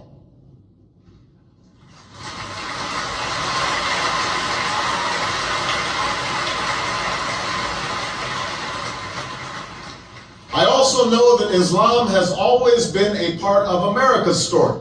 Listen. The first nation to recognize my country was Morocco. In signing the Treaty of Tripoli in 1796, our second president, John Adams, wrote, "The United States has in itself no character of enmity against the laws, religion, or tranquility of Muslims." And since our founding, American Muslims have enriched the United States. They have fought in our wars, they have served in our government, they have stood for civil rights, they have started businesses, they have taught at our universities, they've excelled in our sports arenas, they've won Nobel Prizes, built our tallest building, and lit the Olympic torch. And when the first Muslim American was recently elected to Congress, he took the oath to defend our Constitution using the same Holy Quran that one of our founding fathers, Thomas Jefferson, kept in his personal library.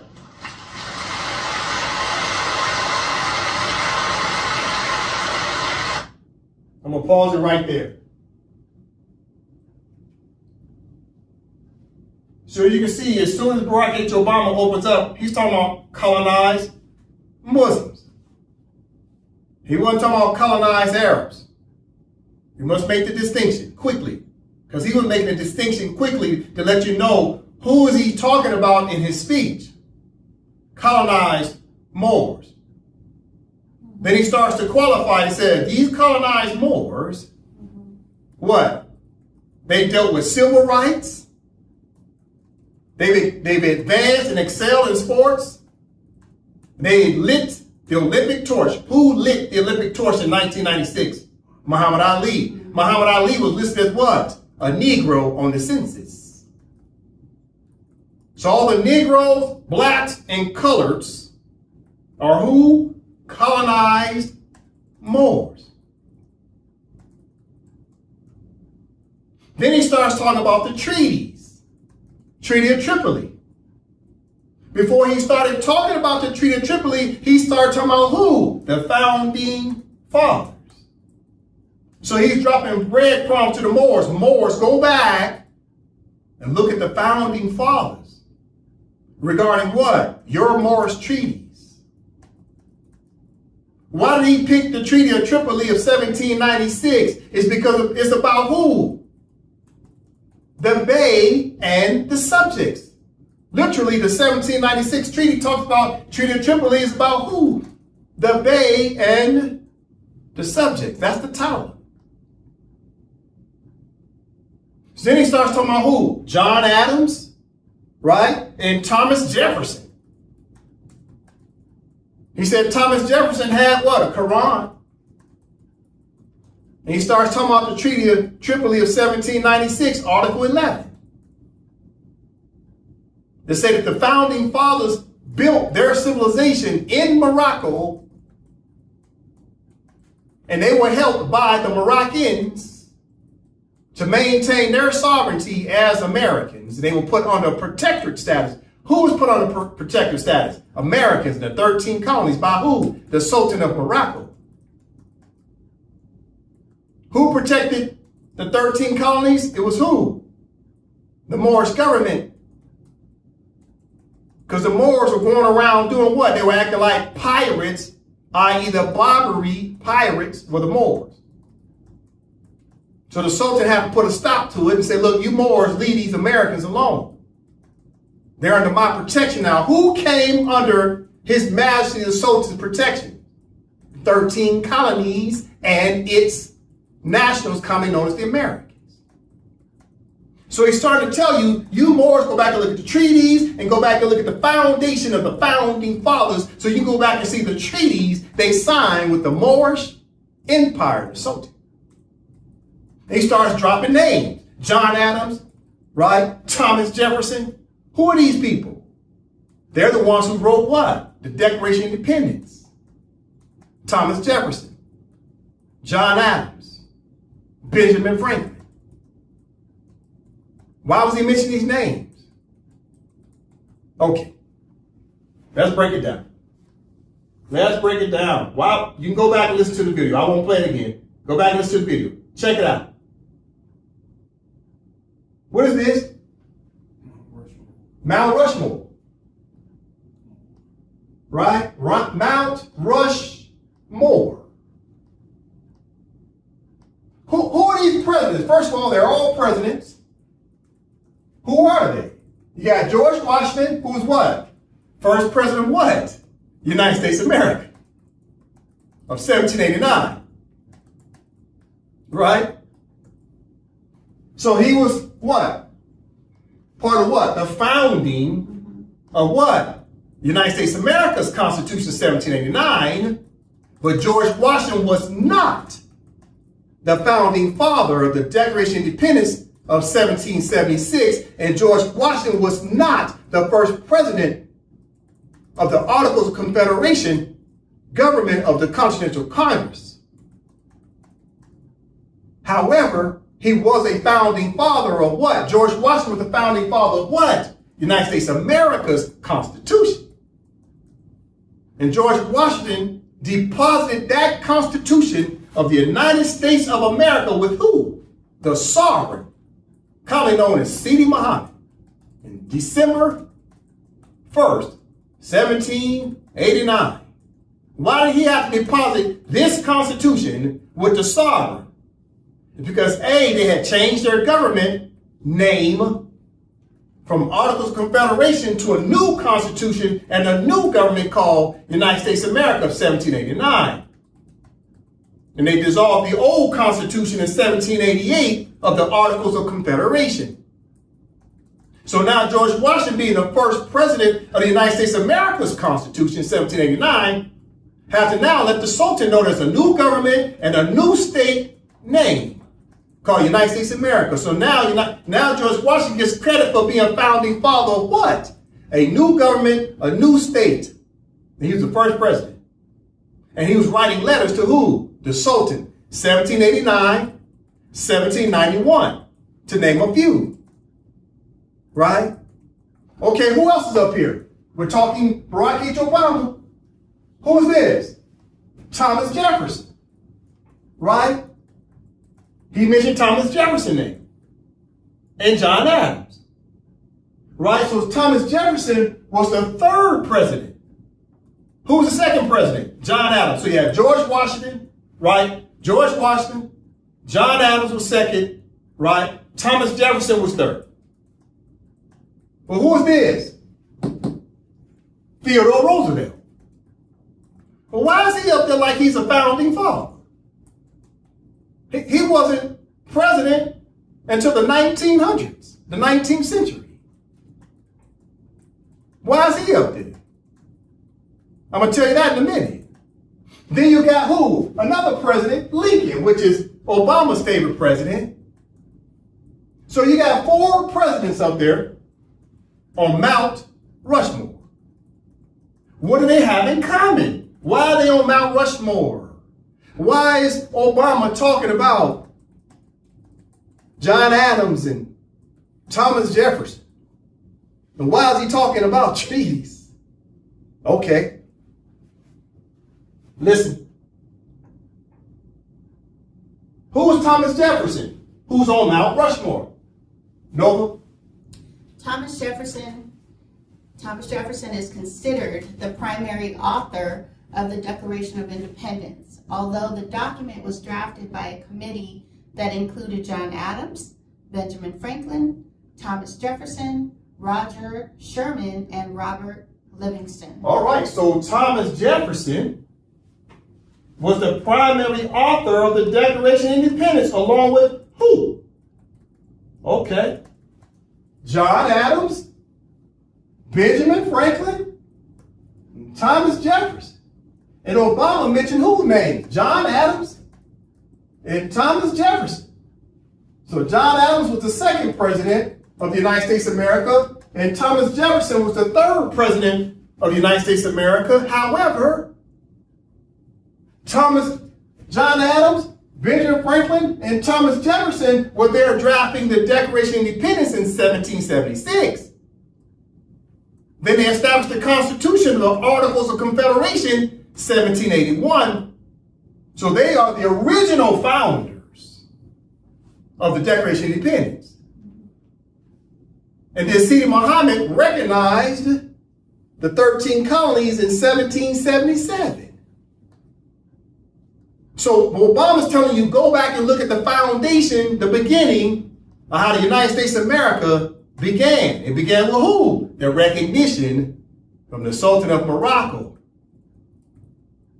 Listen, why else is Barack H. Obama mentioning John Adams and Thomas Jefferson's names? Okay, he wants you to go back to the beginning, the foundation. No, from the top. This is the Treaty of Peace and Friendship of 1786, from the top.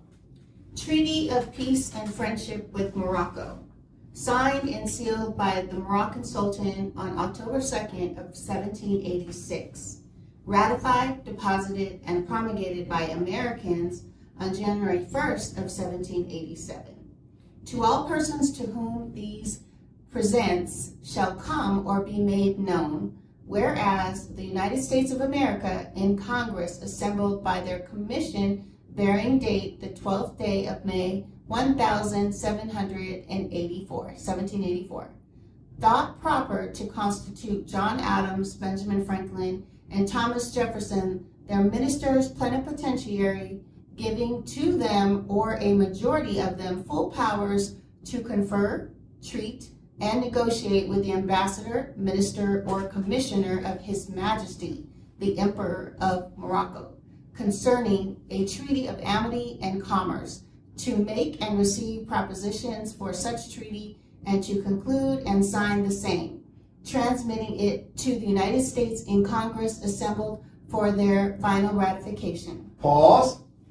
So Barack H. Obama mentioned John Adams, right? In his speech, John Adams. He didn't mention Benjamin Franklin, but he mentioned who? Thomas Jefferson. Why did he mention their names? Because they were presidents. Benjamin Franklin was never a president, but Benjamin Franklin was there to do what? Help write the Declaration of Independence. He helped write the Constitution for the Articles of Confederation. He helped write the Constitution for the United States of America. But unfortunately, he transitioned in 1790. He transitioned in 1790. He was up in age. He was like 85 years old. He was too old to technically be president, but he wanted to be there to help be a founder to get it up off the ground. But he was too old to be president. And this is why they put Benjamin Franklin on the $100 bill, because they knew he was instrumental in the Declaration of Independence of 1776. They knew Benjamin Franklin was instrumental in establishing the Articles of Confederation of 1781. They knew he was instrumental in what? Also going to talk to who? The Sultan of Morocco, Ben Franklin. Ben Franklin was there talking to who? He was a part of the negotiations with His Majesty, the Emperor of Morocco. They were negotiating the treaties starting in 1784 to start drafting the Treaty of Peace and Friendship.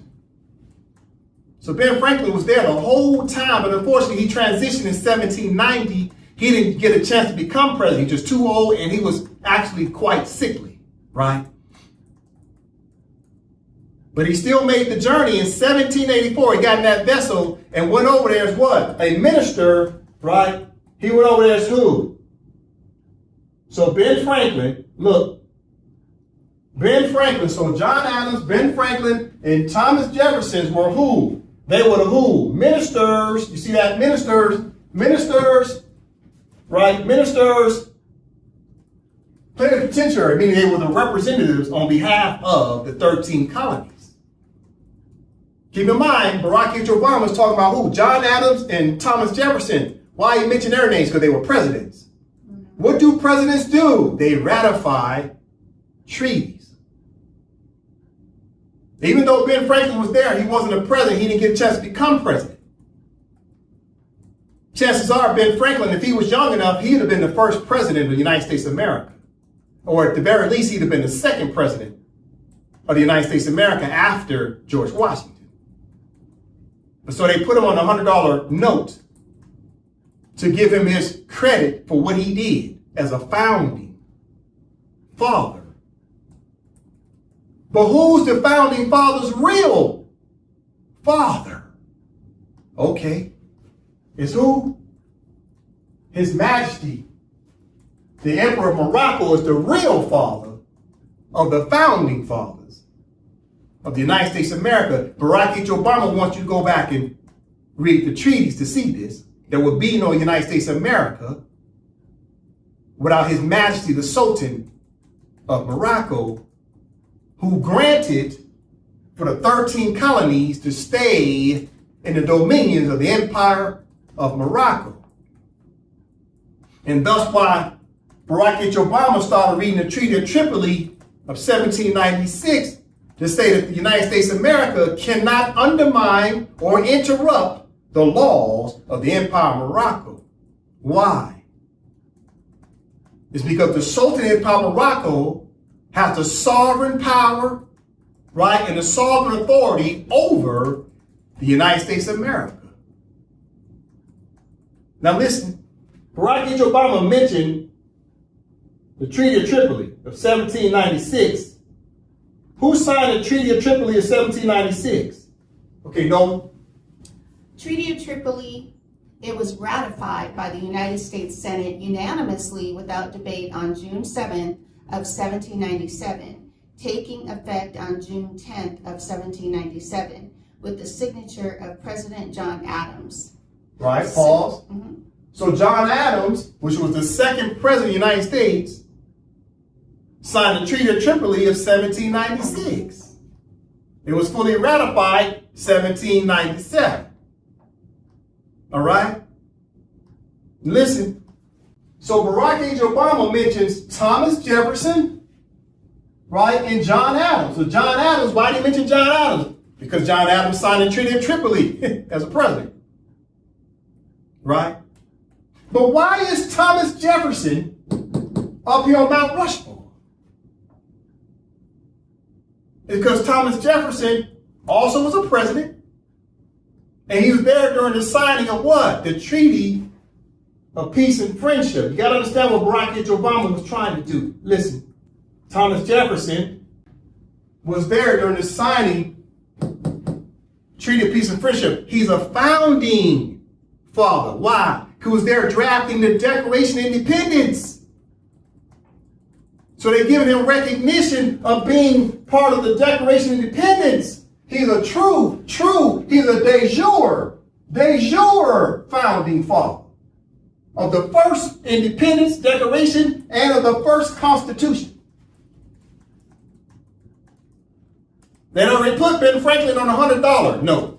So Ben Franklin got his recognition on the note.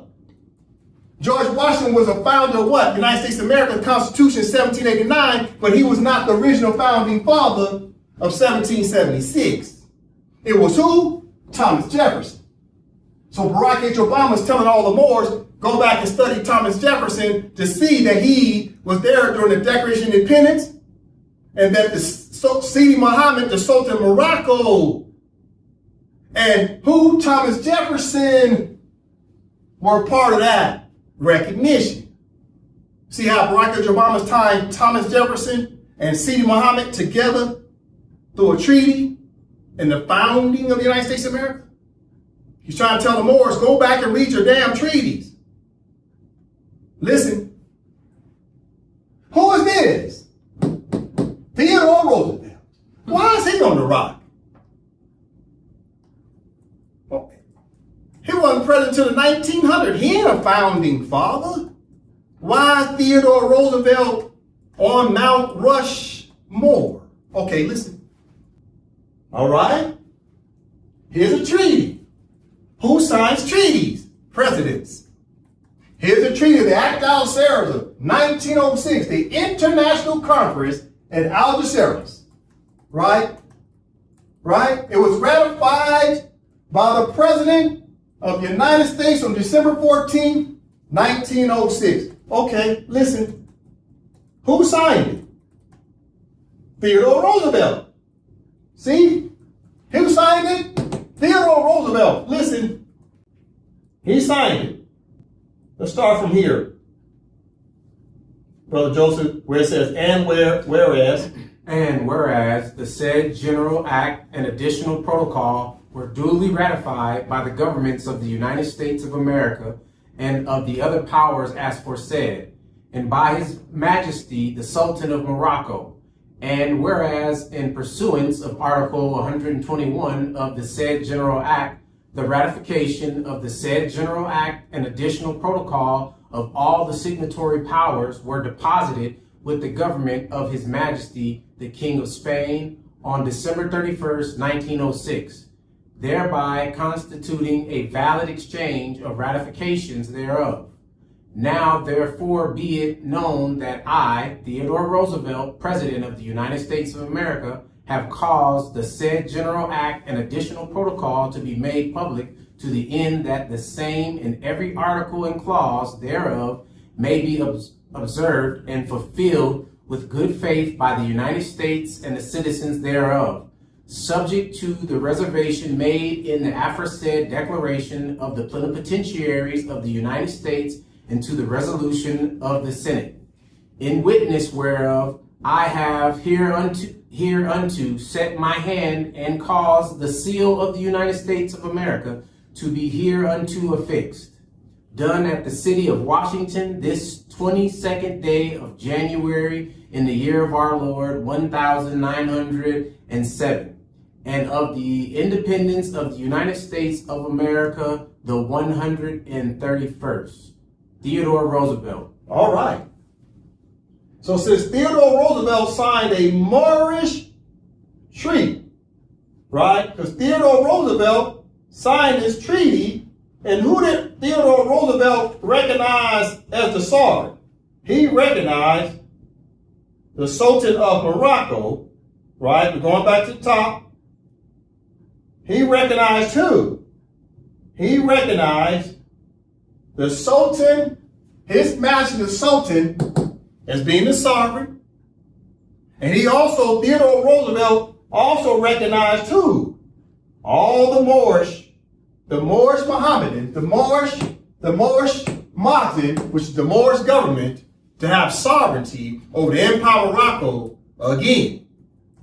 So Theodore Roosevelt helped to negotiate the Act of Service. That way the United States of America could maintain commercial enterprise in the Empire of Morocco.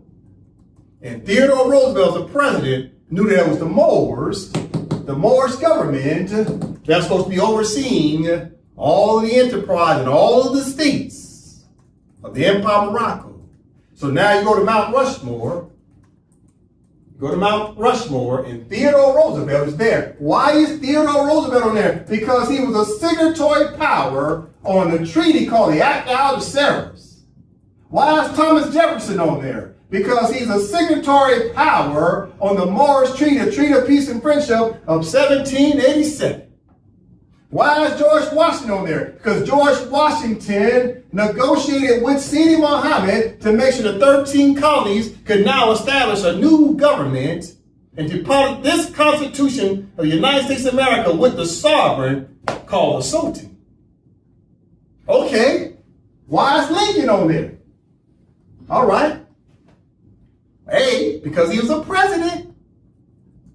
Why else is Lincoln on there? Okay, now you go to another treaty called the Treaty of what? Of Madrid, right? The Madrid Convention of what year? 1880, right? Right? The Treaty of Madrid of July 3rd, 1880.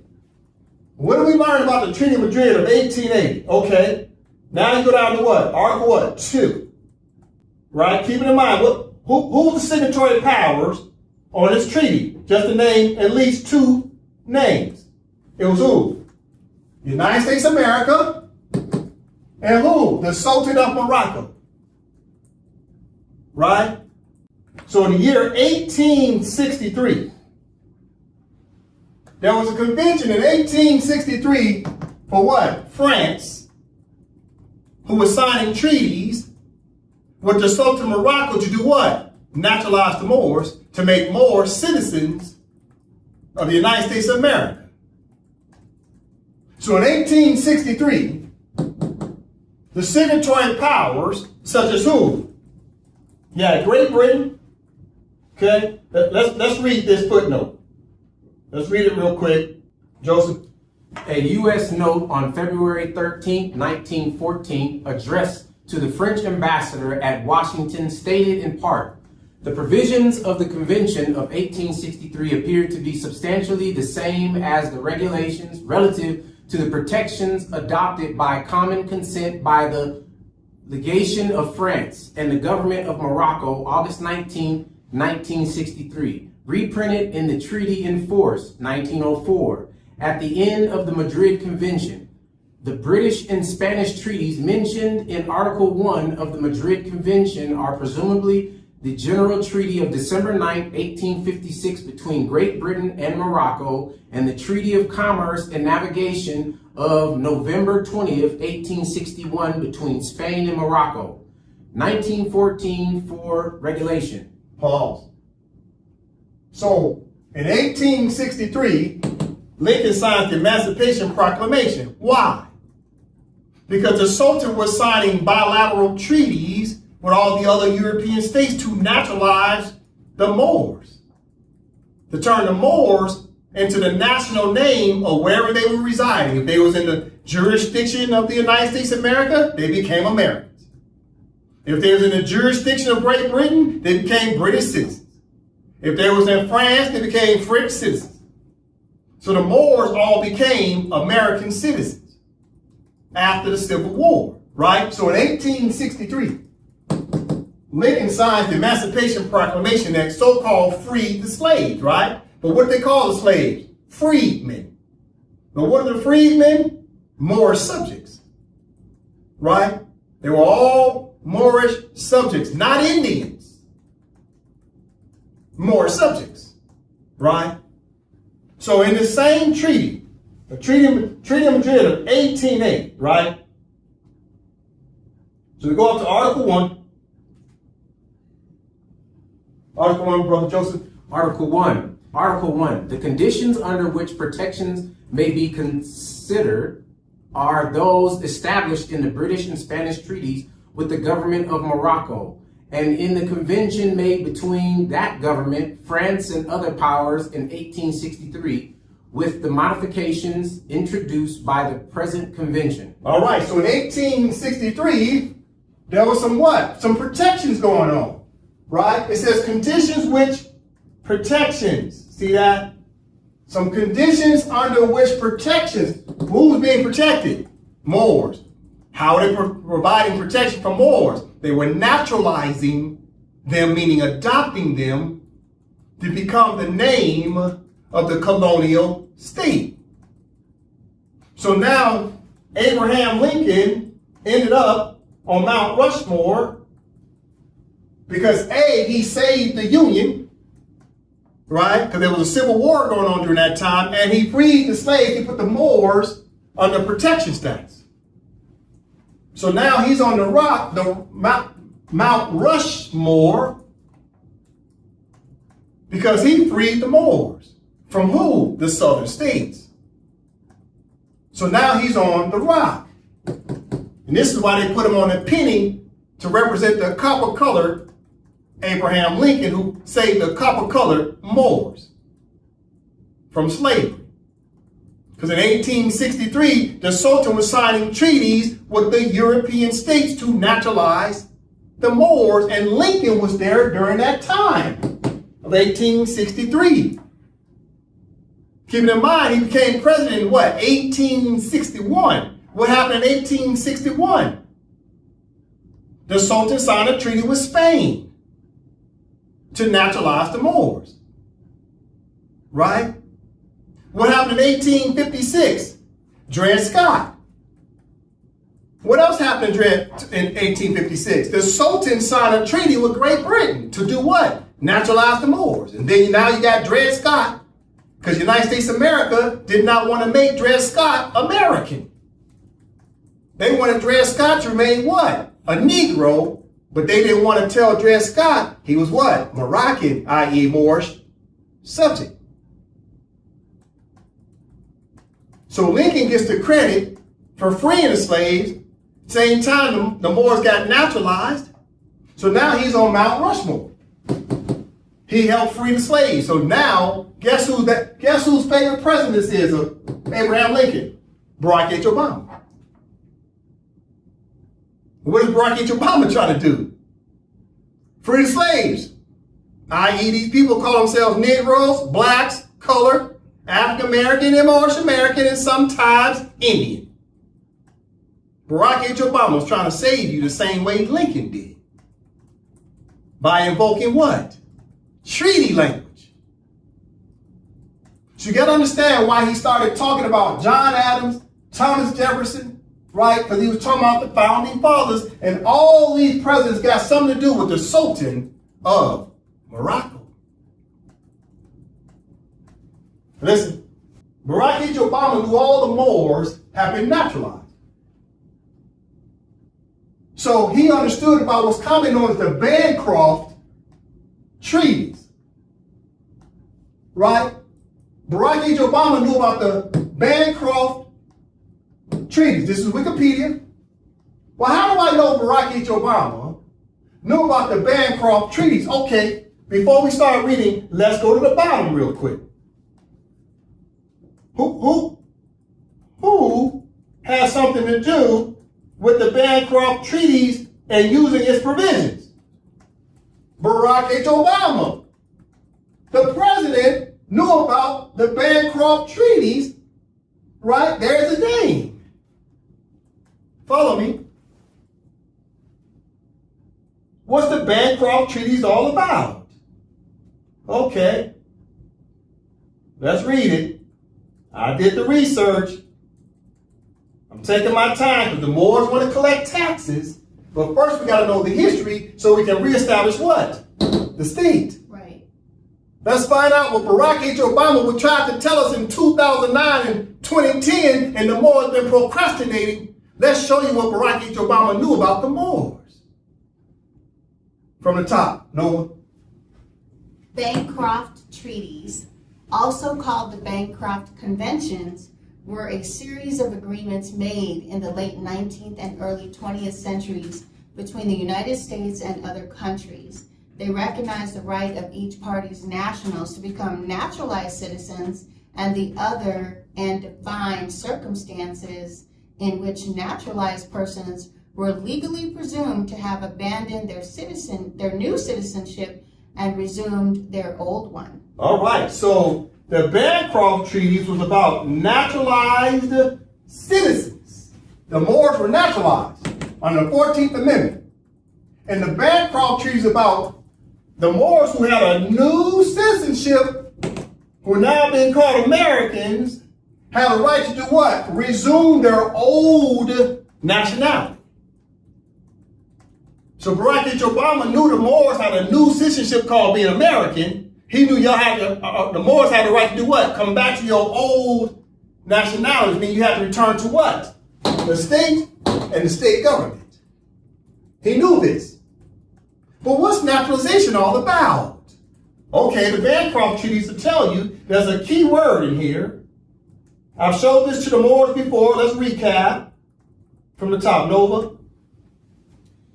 Named for historian and diplomat George Bancroft from 1800, died in 1891, who negotiated the first of these agreements with Prussia. The Bancroft Treaties were mainly intended to prevent individuals from using naturalization as a way to avoid military service and other legal obligations of their native countries. In their native country, that's right. In their native countries. Okay, so the Bancroft Treaty was first established because they was talking about some agreements with who? Prussia. So the Bancroft Treaty initially started about Prussia. What about Prussia? Okay, let's go to your treaty of 1880, right? Treaty of 1880, Treaty of Madrid, 1880, right? Treaty of Madrid, 1880. Who's the signatory power on there? Who's one of the signatory powers? Okay, here we go. United States of America, and who? The King of Prussia. See, the Bancroft Treaties knew about Prussia was one of the signatory powers on your Moorish Treaty. So Mr. Bancroft himself knows about your Moorish treaties. He knew the Moors were trying to escape and go back home and declare their independence because they knew the Moors were being what? Naturalized. So the Bancroft Treaty is about naturalization because all the Moors have been what? What does naturalization mean? Adopted. So Prussia, under the Bancroft Treaties, I'm tying these words in, there's Prussia, but Prussia's name is also on the Act of Severance, right? But wait, let's go back to Bancroft Treaties. Let's keep reading. Let's keep reading. Check out these dates. These dates matter. Listen. From here. From 1868 to 1937. Pause. What happened in 1868? 14th Amendment of the United States of America. Did what? What happened in 14th Amendment was about what? Naturalization. Right? Hold on. Let's read it from the top. Nova. The Constitution of the United States of America of 1789, or the Constitution of the United States of 1871, as follows. 14th Amendment of 1868, Section 1. All persons born or naturalized in the United States and subjects to the jurisdiction thereof are citizens of the United States and of the state wherein they reside. No state shall make or enforce any law which shall abridge the privileges or immunities of citizens of the United States, nor shall any state deprive any person of life, liberty, or property without due process of law, nor deny to any person within its jurisdiction the equal protection of the laws. So the Moors were put on a protection. See? Protection status to be what? Naturalized. By who? The United States to come under what? The civil and criminal jurisdiction of the United States and what? The several Union states. Moors were naturalized. 1868. Let's go back to Bancroft. So from the top. From 1868 to 1937, the United States entered into 25 Bancroft treaties covering 34 foreign countries. A typical Bancroft treaty had three major provisions. The first specified the terms under which each party would recognize the naturalization of its citizens by the other. 5 years uninterrupted residence in the adopted country was the usual requirement. Pause. So naturalization is tied to what? So naturalization, right? Naturalization of citizens is about what? It's about what? Adoption. You see that? Naturalization is about adoption. So the Bancroft Treaty is about naturalization of adoption. So naturalization means what? Adoption. Well, why am I showing you this? Because Barack Obama, A, wanted you to know that you were adopted because you were naturalized, because he knows about the 14th Amendment. It's about naturalization. So the 14th Amendment is about naturalization. It's about adoption of who? The freedmen. So the freedmen were adopted to become what? Americans. But what was the freedmen's original nationality? Moroccans. Now wait a minute. Let me show the Moors something. So here's the Bancroft Treaty. I want to show you the Moors about the Bancroft Treaty because I know a lot of Moors don't know nothing about it. And the Bancroft Treaties, right, was about the naturalization of citizens. So the Moors got naturalized, and naturalization is about what? Adoption. Right? I've been trying to teach the Moors this, but wait a minute. Did the Moorish Americans know about this? Maybe. Maybe not. What do I say maybe? Okay, let's talk about it. Did the Moorish Americans know? Okay. Who do I have up here? I got a video. It's about 15, 20 years old. You know, it's a VHS tape. Right? It's Taj Sharif Bey.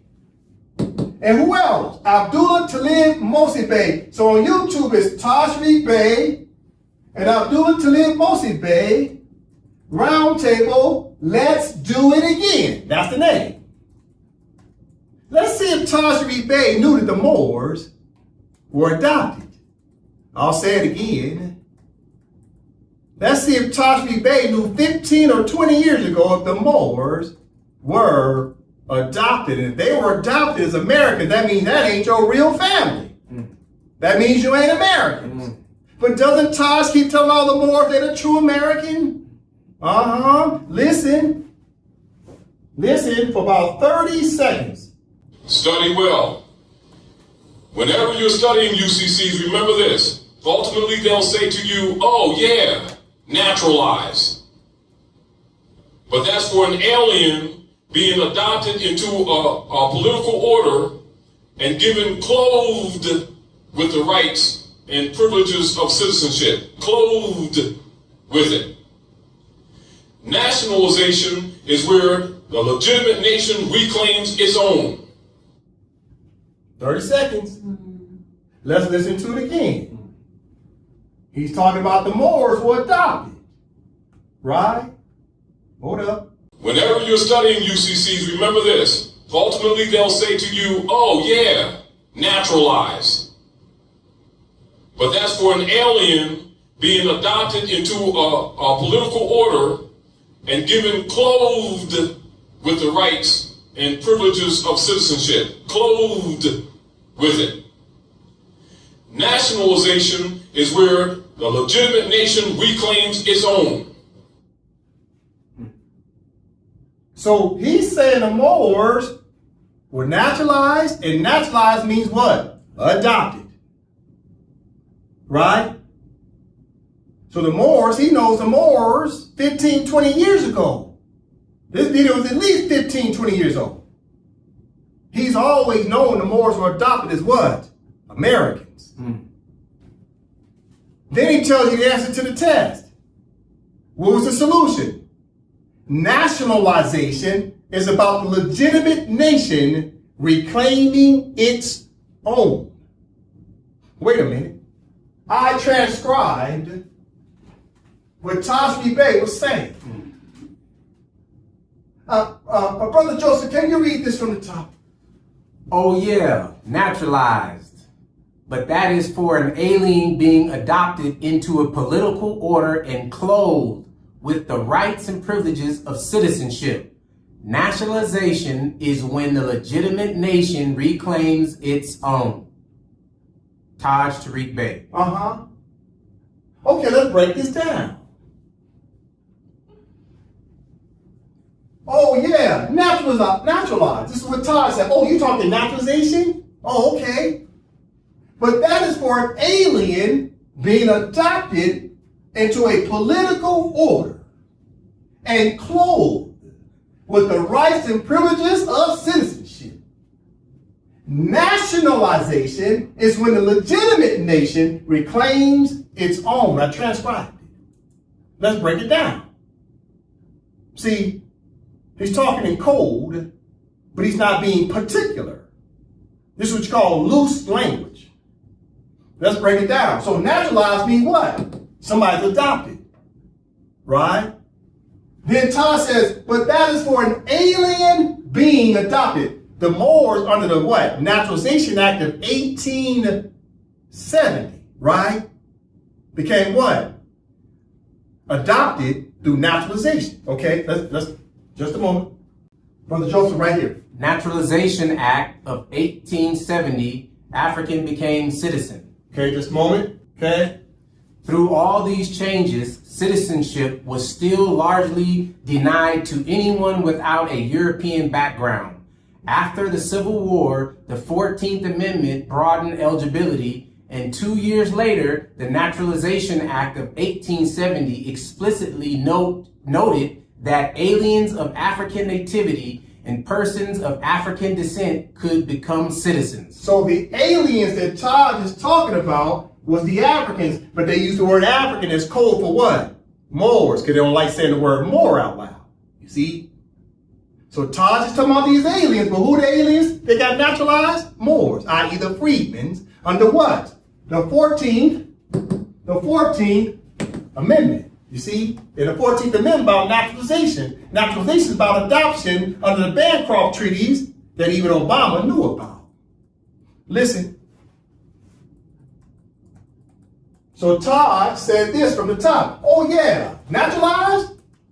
But that is for an alien being adopted into a political order. What's the political order? Becoming what? A citizen of the United States of America. That's the political status. Right?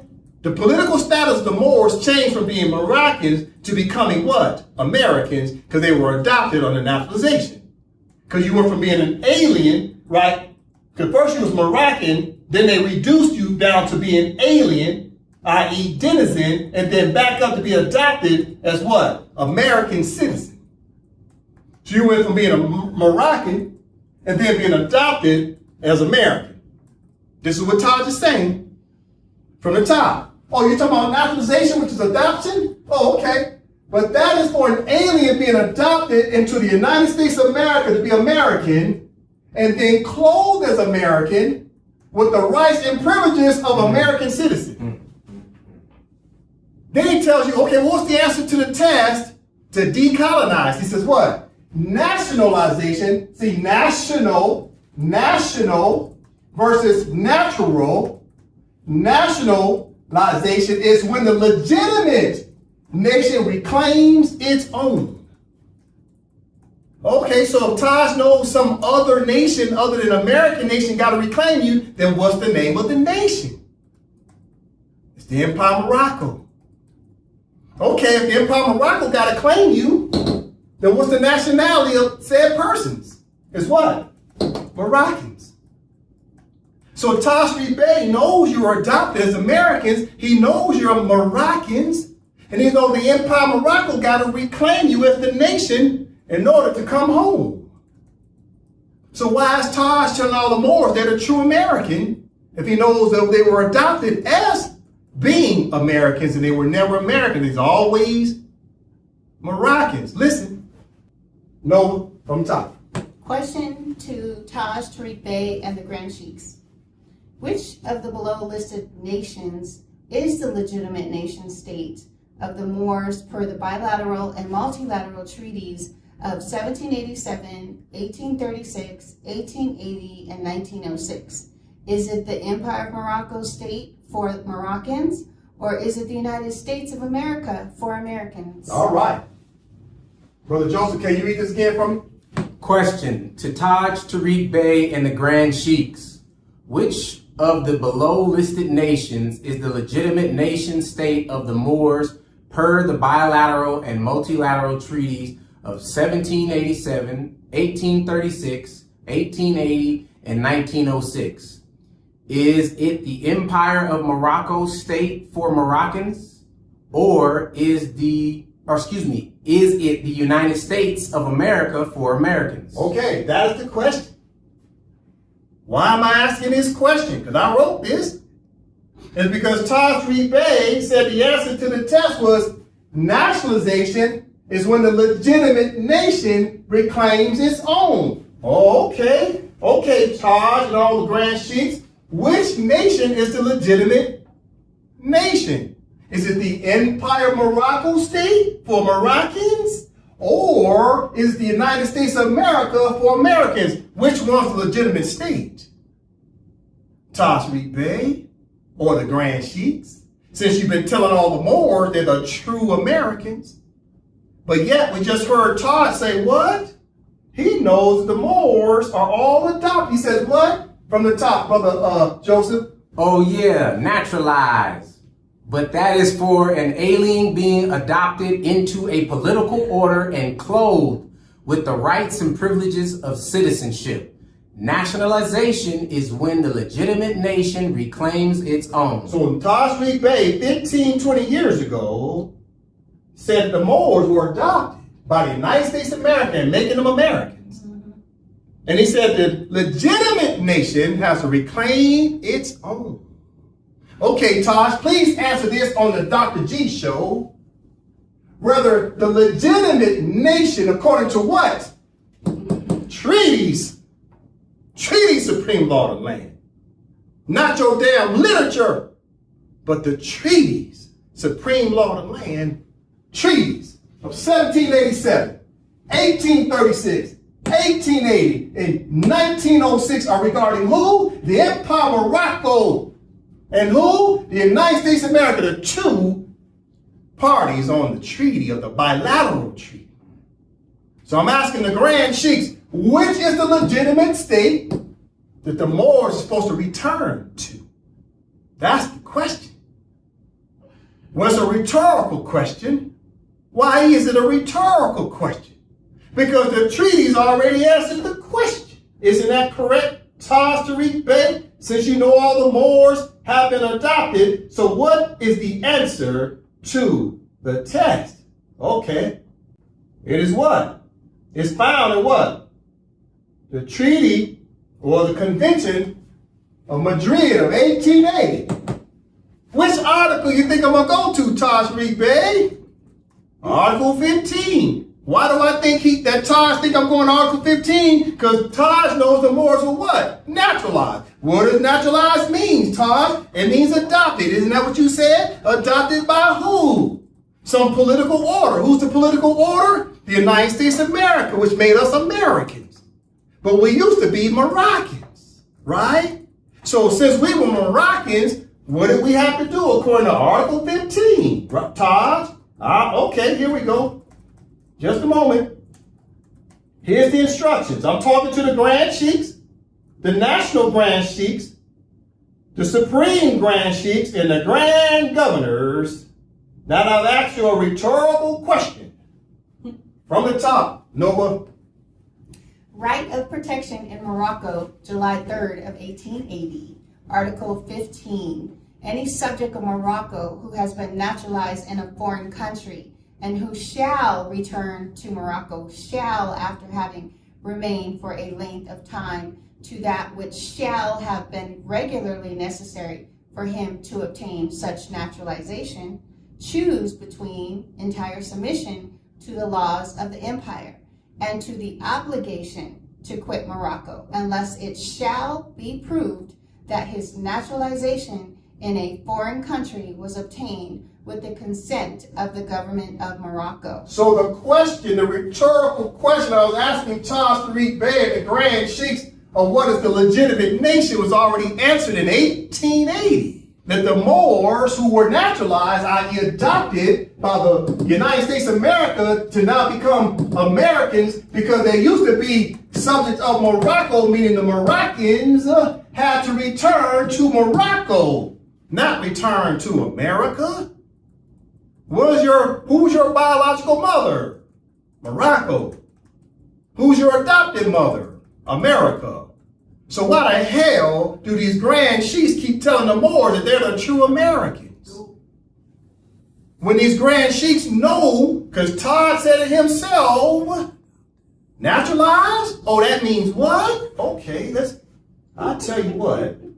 Let's not read it. Let's listen. Hold up. Studying UCCs, remember this. Ultimately, they'll say to you, oh yeah, naturalized. But that's for an alien being adopted into a political order and given clothed with the rights and privileges of citizenship. Clothed with it. Nationalization is where the legitimate nation reclaims its own. So Todd's known this for decades. See, I told you, AMPAC study session isn't teaching you anything new. It's just reaffirming, confirming what the treaties say you have to do. And Todd has always known that the Moors were adopted as Americans, which means you ain't the true American. And you ain't the members of the United States of America's Constitution, right? This is the Constitution of the United States of America. Moors are not Americans. Moors were adopted as Americans, according to the treaties and according to the Bancroft treaties that say you were adopted if you were naturalized. And Barack H. Obama knew this. And Barack H. Obama wanted you to do what? Go back and read the Charter of the United Nations and study your rights that are guaranteed in the Charter, and then do what? Reinstate the state through what? A constitution. But instead, what have the Grand Sheiks been telling you? They're going to enforce the Constitution of the United States of America, and they've been telling you you're the true American. But yet they know you've been adopted, right? You were Moroccans, you've been adopted as Americans. Now, I didn't make this up, Todd said it. But I did the research. Todd kept saying, what? Don't believe me. Do the research. So I did the research. You know what I found out? I found out through my research, the Moors were all naturalized. Because it was right in front of your face, 14th Amendment, naturalization. Naturalization Act of 1870, the alien Africans were naturalized to become what? Americans, citizens. I read the Treaty of Madrid of 1880, Article 15, that Taj Bey won't read out loud to you. And none of the Grand Sheiks never read Article 15 out loud to you, because then you would tie it back to the 14th Amendment. And they already know that because of the treaty the Sultan signed in 1880, right, that's Article 15. What does it say in the footnotes that both the United States of America, Muhammad V, Muhammad VI, know about what your status is, that you are what? Moroccan national. You're a Moroccan nationality. That's what Article 15 was all about. From the top, Nova, let's read it. A U.S. note for March 17 of 1959, addressed to the Moroccan Ministry of Foreign Affairs, referred to a note from the ministry dated October 8 of 1958, in which the embassy had been informed that the Moroccan government had decided to strike all prescriptions relating to Moroccan nationality from the text of the Madrid Convention. The U.S. note said, in part, in quote, the government of the United States of America, having unilaterally relinquished certain rights in Morocco, with the re-emergence of Morocco into independence in 1956, considers that in line with historical developments, Article 15 of the Madrid Convention on Protections of 1880 has become obsolete and without effect.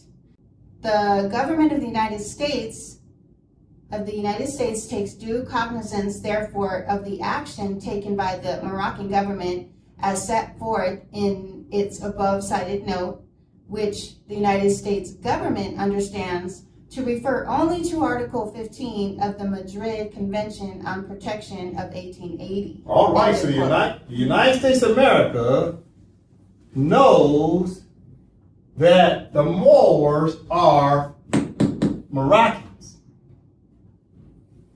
And the United States of America, through an act of genocide and crimes against humanity, tried to strike our Moroccan nationality from a treaty to keep the Moors from using it as a portal, like Dorothy, to return to the Empire Morocco state and reestablish the government as the Moorish government. Because they know if the Sultan, keeping in mind in 1958, right? In 1958, Muhammad V was now a king. He wasn't a sultan no more. So Muhammad V worked out a deal with the United States fraudulently because he wasn't a sultan. He didn't have sultan powers to strike nothing from a treaty.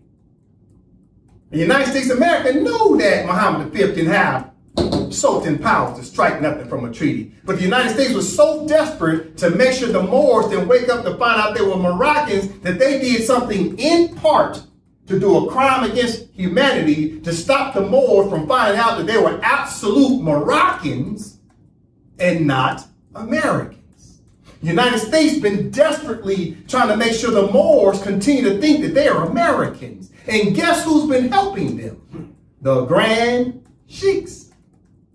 Because the Grand Sheiks keep telling all the Moors that they are what? The true Americans. And they keep, all the Grand Sheiks keep telling the Moors to do what? Enforce the Constitution of the United States of America as if that's your Constitution, and it is not. So listen, as I start to close out, listen. When you're studying UCCs, remember this. Ultimately, they'll say to you, oh yeah, naturalize. But that's for an alien being adopted into a political order and given clothed with the rights and privileges of citizenship. Clothed with it. Nationalization is where the legitimate nation reclaims its own. So therefore, Barack H. Obama wanted you to know you're being sold out by the Grand Sheiks, who know that you're adopted Americans, which means you're not the true American. Because you've been adopted, that's not your family. Barack H. Obama knows that all the Moors have been adopted by the United States of America, but if Barack H. Obama wants you to return to the Empire Morocco and restore what? The Sultan, office of Sultan, and restore the government through what? A constitution for the Empire Morocco. So we're going to continue to talk about this, but I want all the Moors to know that Taj Bey has always known you were adopted. I am with that. Islam. Islam.